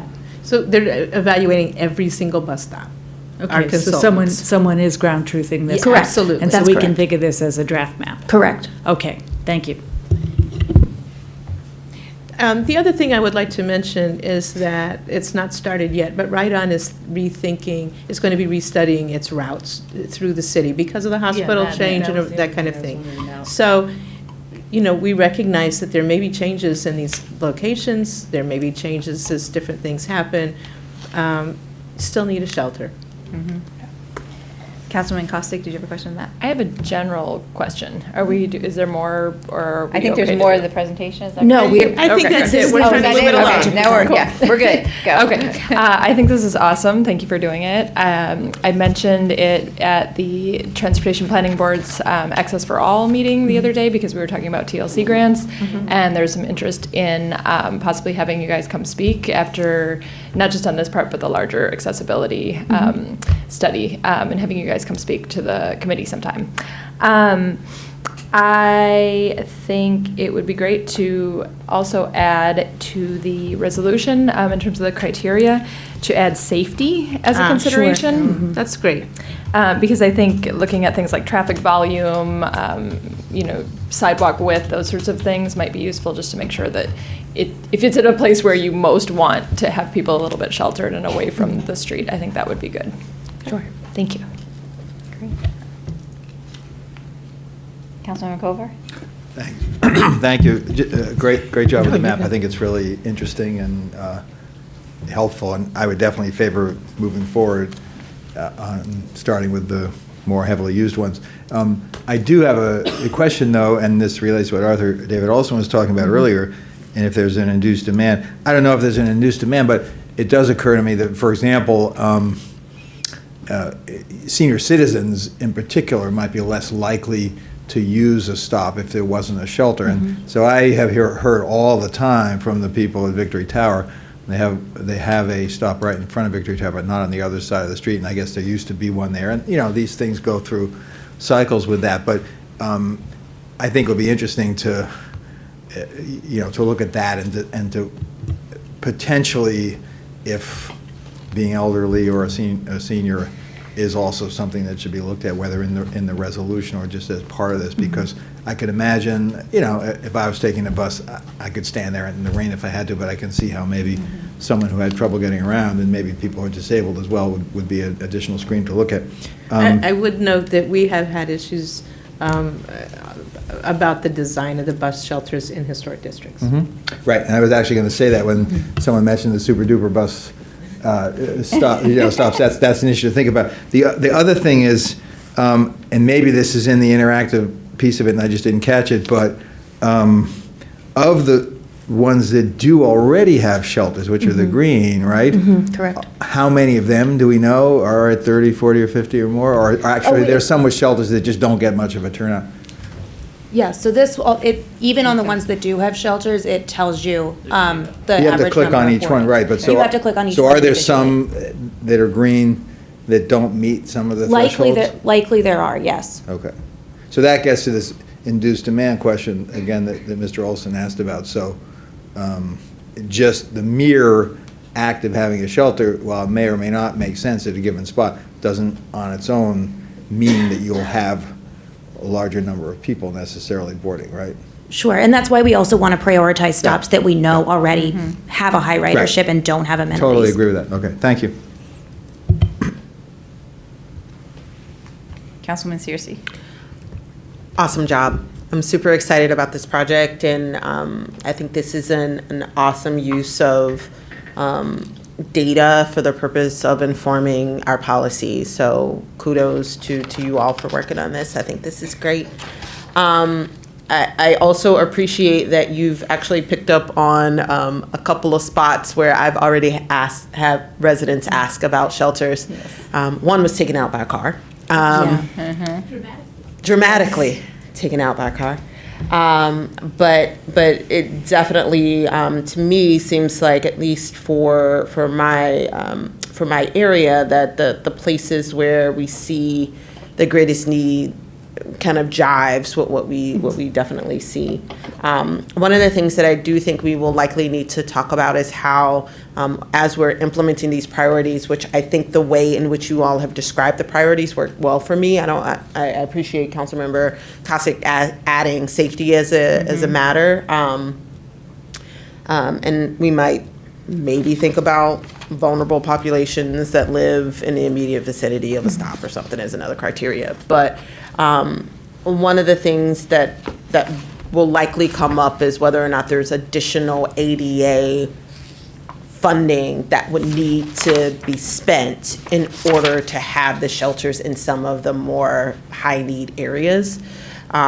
So if we are, as the consultants are doing their thing, and as we are having conversations about the budget and what resources may be available, it might be helpful to make sure that we're not completely isolating that $88 need, because in order to have the space for a shelter, you may have to expand those sidewalks or create ramps for people to get on and off those sidewalks in the locations of the shelters. So that's one thing that I would encourage us to do, like as that consultant is doing their work, kind of think about or ask them to point out whether or not there are going to be some additional ADA needs in order to make a bus shelter work in that location. That is exactly one of the aspects that they're looking at, and also they're going to provide us some costs to do that as well. Perfect. Thank you. Great. Councilwoman DeBala. Yeah, a couple of things. So just as a ballpark, it seemed to me, counting quickly, that there were maybe 8 bus shelters with 50 or more riders a day, and 6 of them are on New Hampshire or right next to it.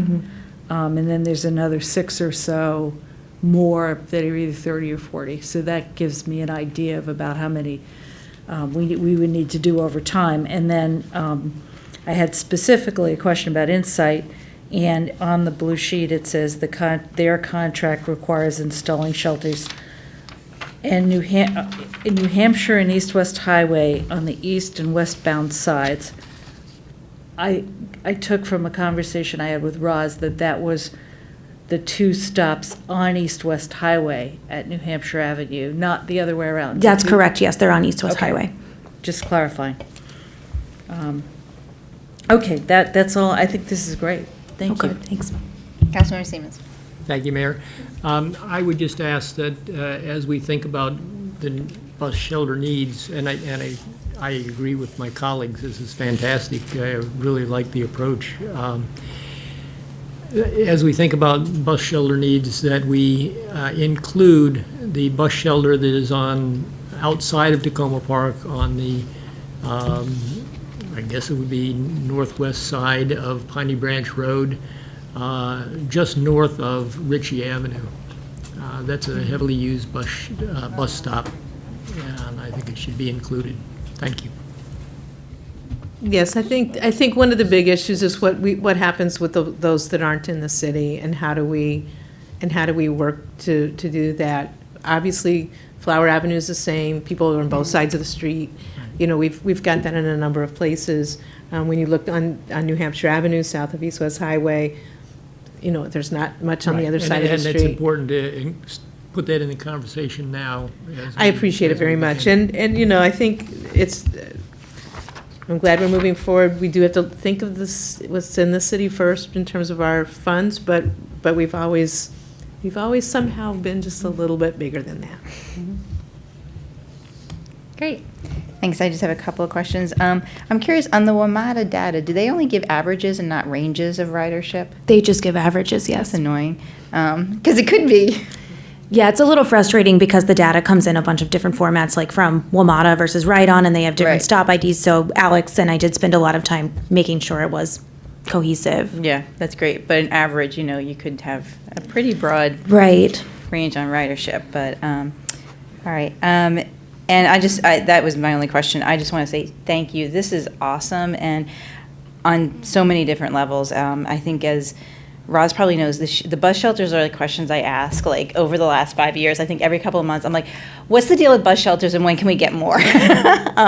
So I'm so glad we're moving forward on this, as well as the process and how we're putting in place these criteria and guidelines, and doing this and taking the training from the GARE project and doing that and really putting it in place here. So I think this is excellent. So thank you for your work, Alex. This is a terrific map. And I look forward to, as Councilmember Smith said, to see even more layers on it. Yeah. So we look forward to having this come back to us either next week or the following week. It's next week. Is it next week? Because we knew it was going to be so awesome.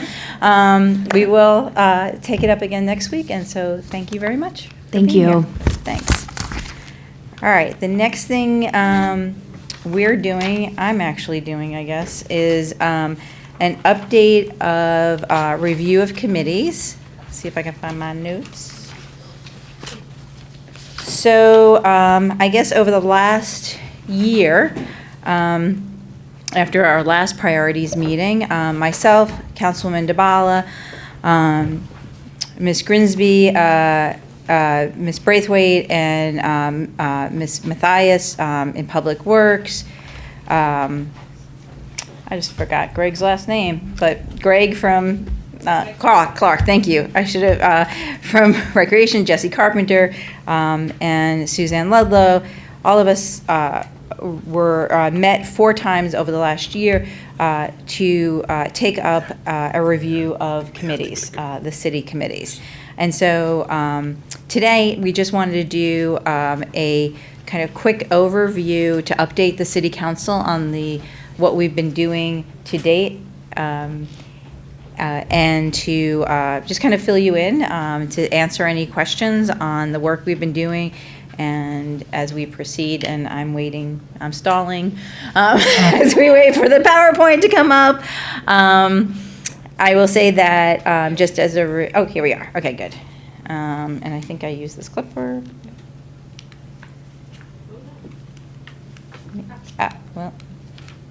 Okay. So just as a reminder, why are we doing this? Well, it was council priority from last year under engaged, responsive, and service-oriented government. One of the things that we identified was improve and formalize systems for council-appointed committees. We talked last January about reviewing existing structure, appointment processes, and practices for council-appointed committees and make changes to increase efficiency and effectiveness, attract new members, and explore innovative ways to engage residents. Our desired outcome is diverse, engaged, productive, and rewarding committee membership. So where are we in our process? As I said, we've met 4 times over the last year and did lots of work on email. We reviewed the committee structures. We had a survey of current and recent committee members, which we can review some of the highlights of, and the full report is in your packets.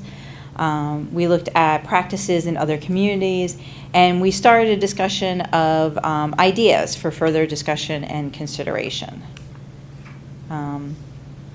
So what do we have in the city? A review of our council-appointed committees. We have 16 standing committees with some occasional short-term committees.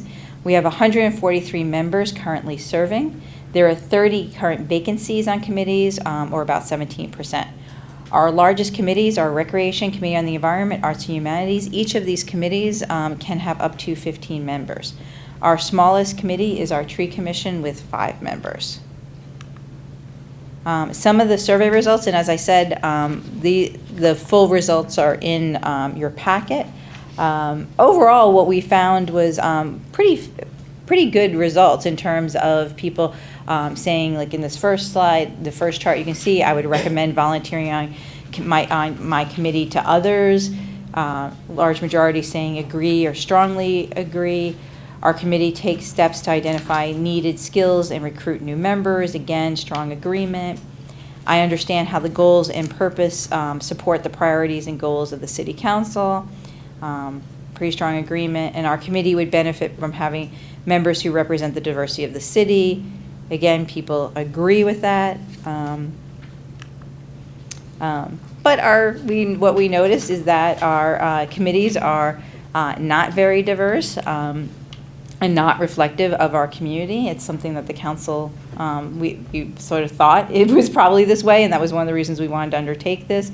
And as you can see here, again, people who serve on the committees would say that having more diversity on the committee would be a benefit.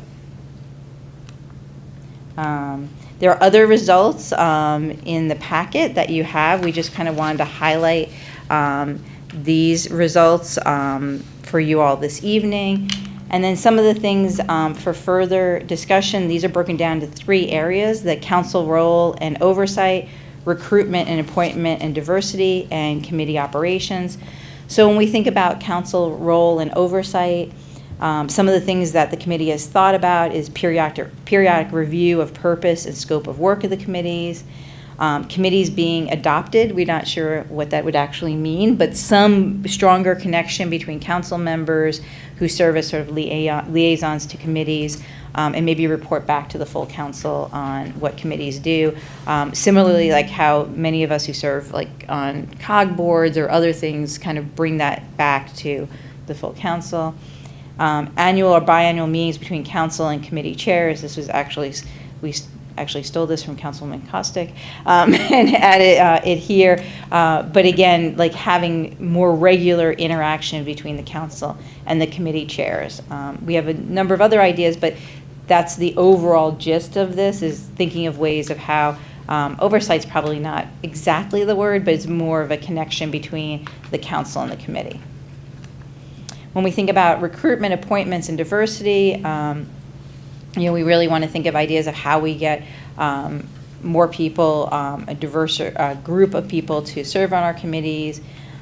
We thought about having a recruitment or nominating committee so that it was 2 or 3 council members who were really focused on this in a given year, rather than sort of all of us sort of thinking about it in an ad hoc way. If 2 or 3 people were actually tasked with it, they may be more thoughtful about it. Also clarifying the role of council staff and committee members in recruitment would be helpful. Also looking at the possible process for vetting potential members. We have one gentleman here tonight. I think we're in this sort of transitional stage with our committees and really understanding when people apply, how what are we asking them to do? It has come up before. Right now, it's not a requirement that people attend a committee meeting before applying and being appointed, but is that something we want to actually make a requirement? Are there other things we want to do? And then the services that may enable more people to participate. So we've talked about a range of things. Do we provide, like the county, when the county has committees, they provide stipends and reimbursements for travel and childcare. Are stipends better than trying to actually offer childcare here? What would be more, or it's not even just childcare, but there are people who may be taking care of other people in their lives. So just that type of thing. We had a long conversation and went round and round about the pros and cons of doing, allowing people to do video calls or not, and that type of thing. So we're exploring some of those areas.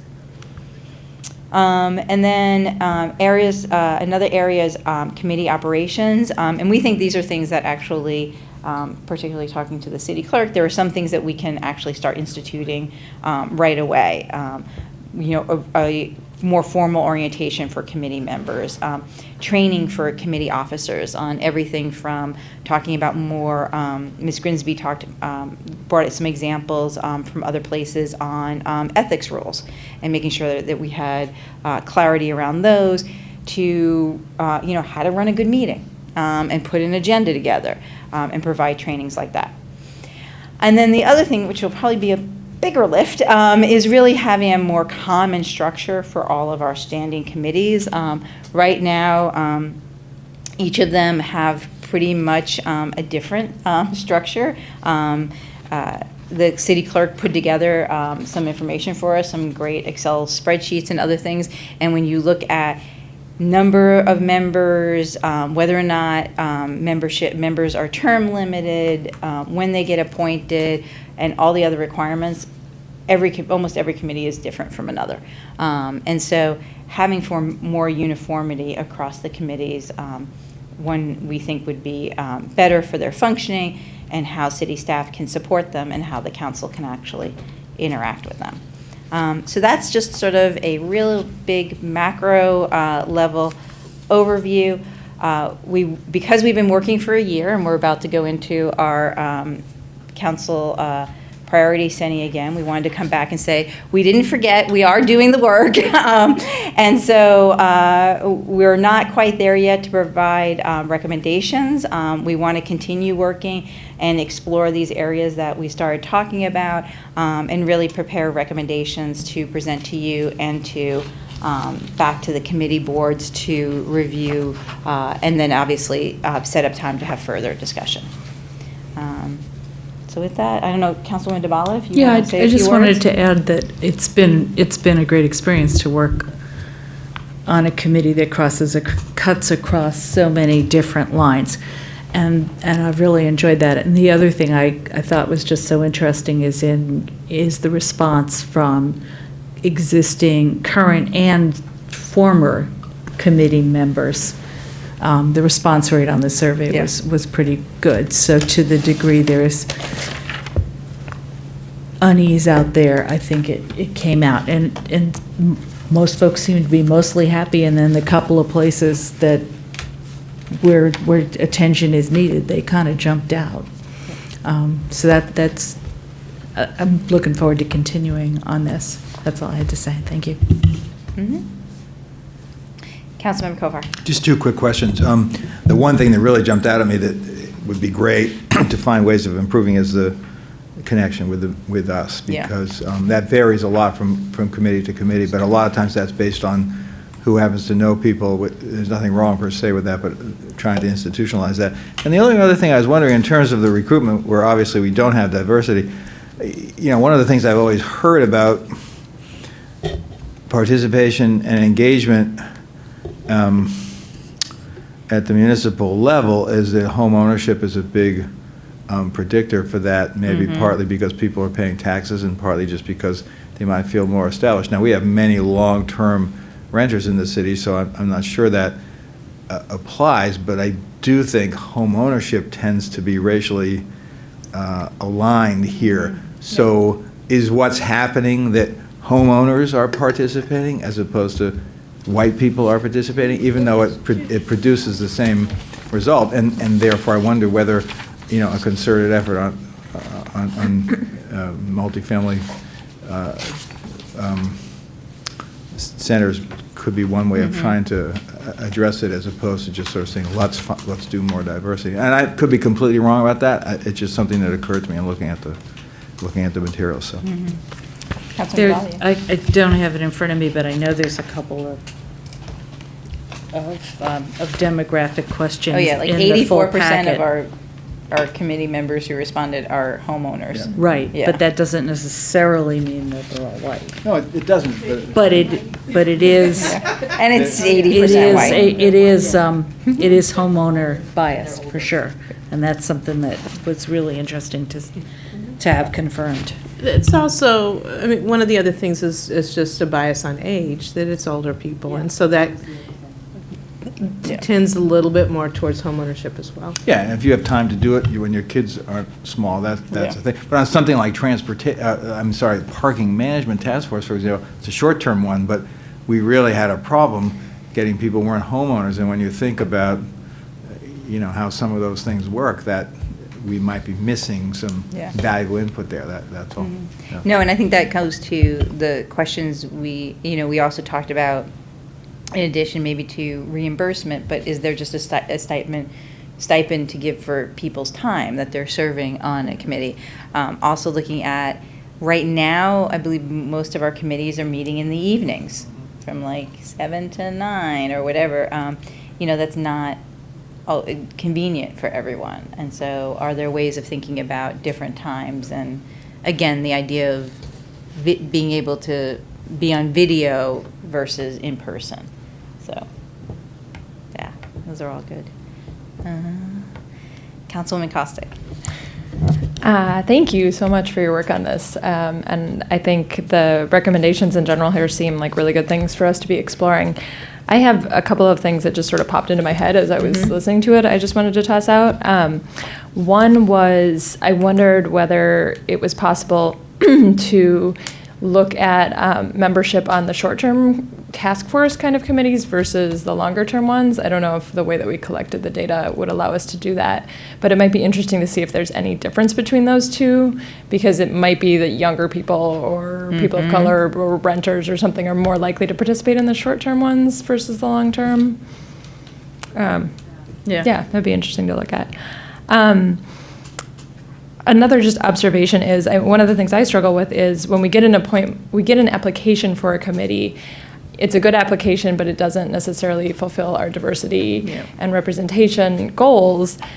But we have a vacant space in the committee, and the person's a good applicant, and we really struggle. I really struggle with what to do in that case. And then if we appoint them, that space is filled, and there isn't a space available if somebody else is interested. So that's just one of the challenges I feel like is one of the hard things about this. Another observation is, I think the survey is really, really helpful at identifying what people who are on the committees think. It would be useful also to get perceptions from people who aren't or have never considered it, and that's obviously a much heavier lift and harder thing to get, because it's sort of everyone else is, you don't have a cohort of people who are really involved, but maybe we could look at some small group meetings or outreach or something.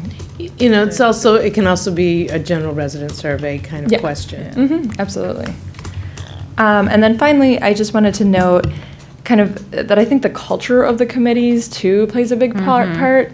I had the opportunity to go to one of the recreation committee meetings, for example, and there was food out, and one of the members brought their child, and it was a much different feel than some of the other committees. And of course, I think that makes a lot of sense. You're not necessarily going to have that same atmosphere in like a tree commission meeting where you're having a hearing. But I do think that plays a role, and if there is sort of a norm of having a more friendly meeting or bringing your kids, doing things like that, I think that does change kind of the tenor of who might be interested in attending. Yeah.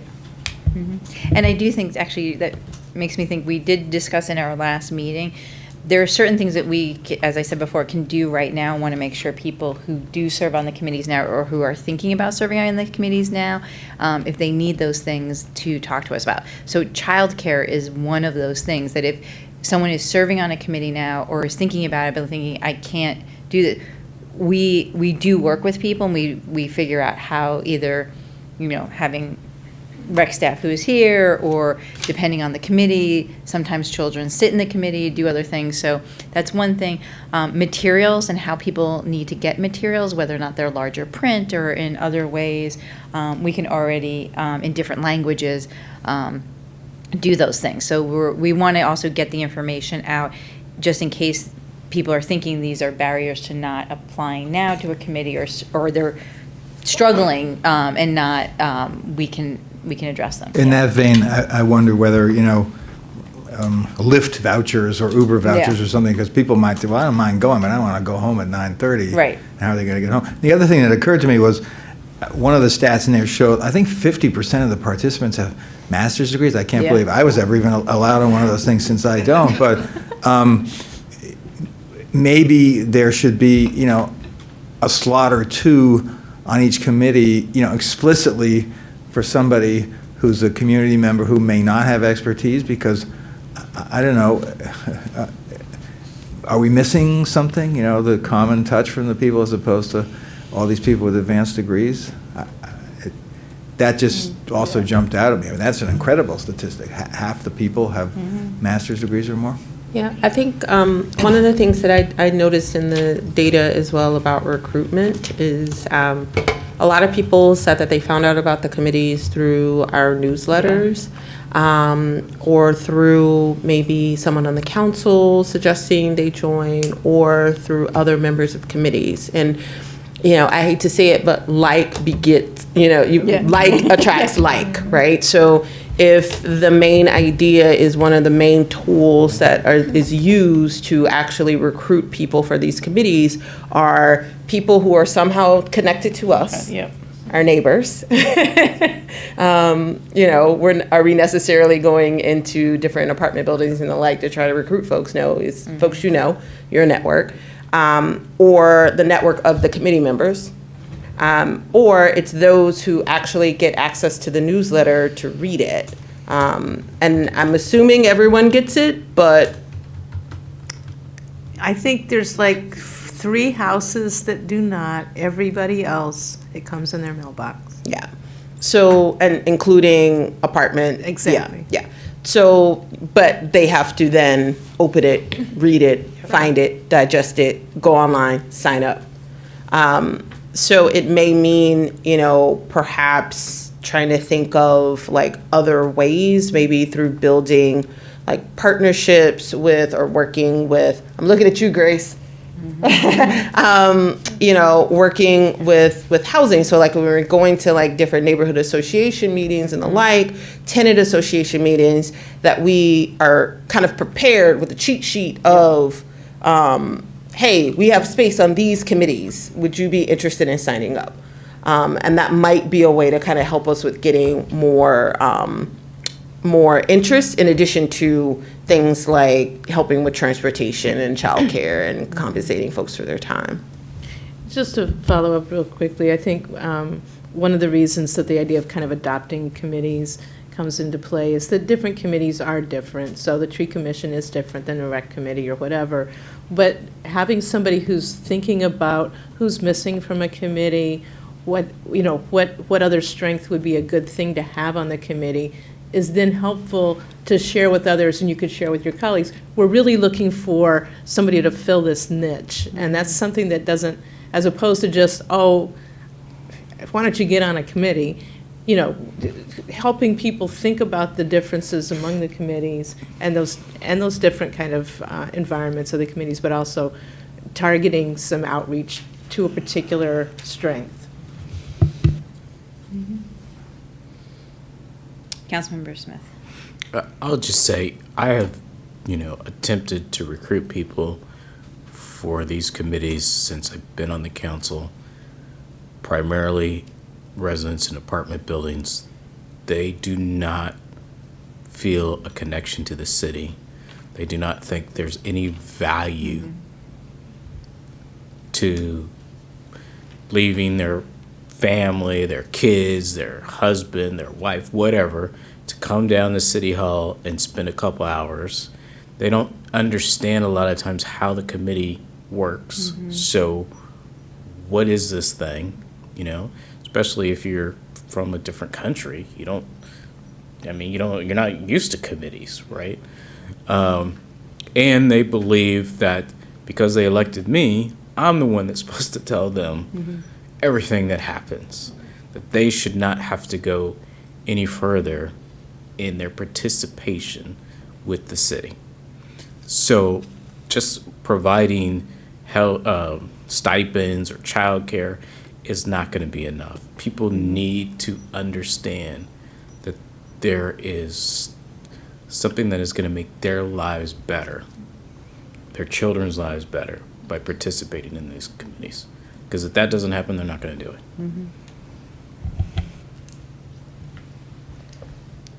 Councilwoman Costick.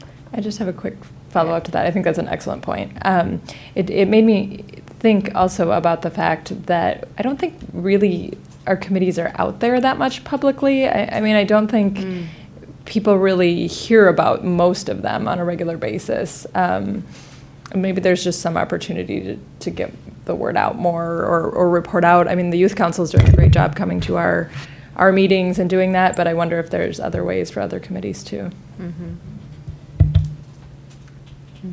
Maybe in the newsletter, even doing profiles of the committees or something. Right, and one of the things that had been suggested is, you know, like when you were in school, there's like a night when you can go and check out all the committees and learn about them, you know, the fair or a handbook that, you know, there could be, to Councilmember Smith's comment, a video about how a committee operates. What does it look like to be part of a committee? A little feature that you would get a sense of what it is, a flavor of it could be something useful. So there's some interesting marketing that could be done.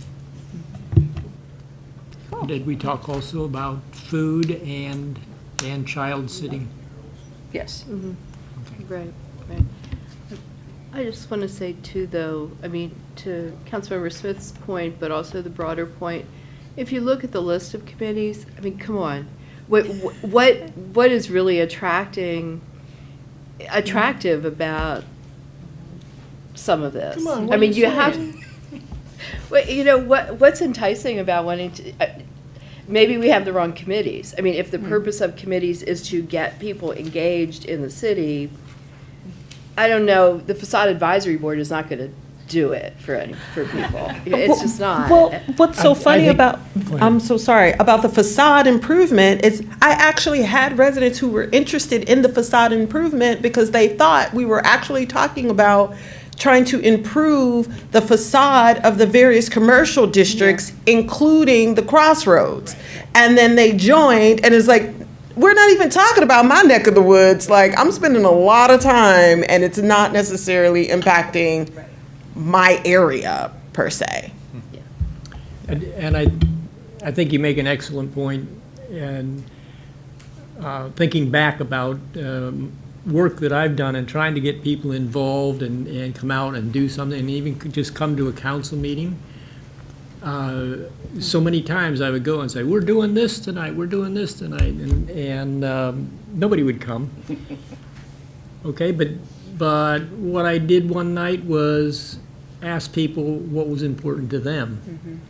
And then when the council addressed what was important to the Ethiopian community, we had hundreds of people come to the council meeting that night, right? Because we were addressing their concerns, not our concerns. Right, exactly.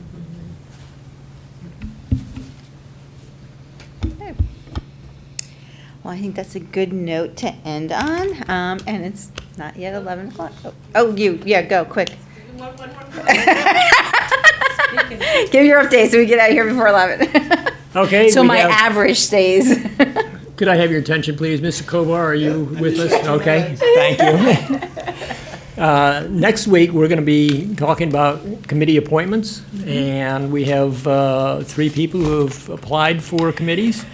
For the Commission on Landlord-Tenant Affairs, the COLTA, we have Gamel Johnson, who is a landlord, has applied, and also Juan Canales, another landlord. So 2 landlords have applied for the COLTA. And So if you have any thoughts on their application, I'm sure you've been reviewing that. We've received all of these. Also, next week, we will have an applicant for the nuclear-free Takoma Park Committee. Who's here And tonight? that's Linda Gunter. So review those. If you have any questions, concerns, please send some emails. Be prepared for the discussion next week and the vote. Thank you. All right. Good night. You can go on We're now. adjourned. We're done. Thank you.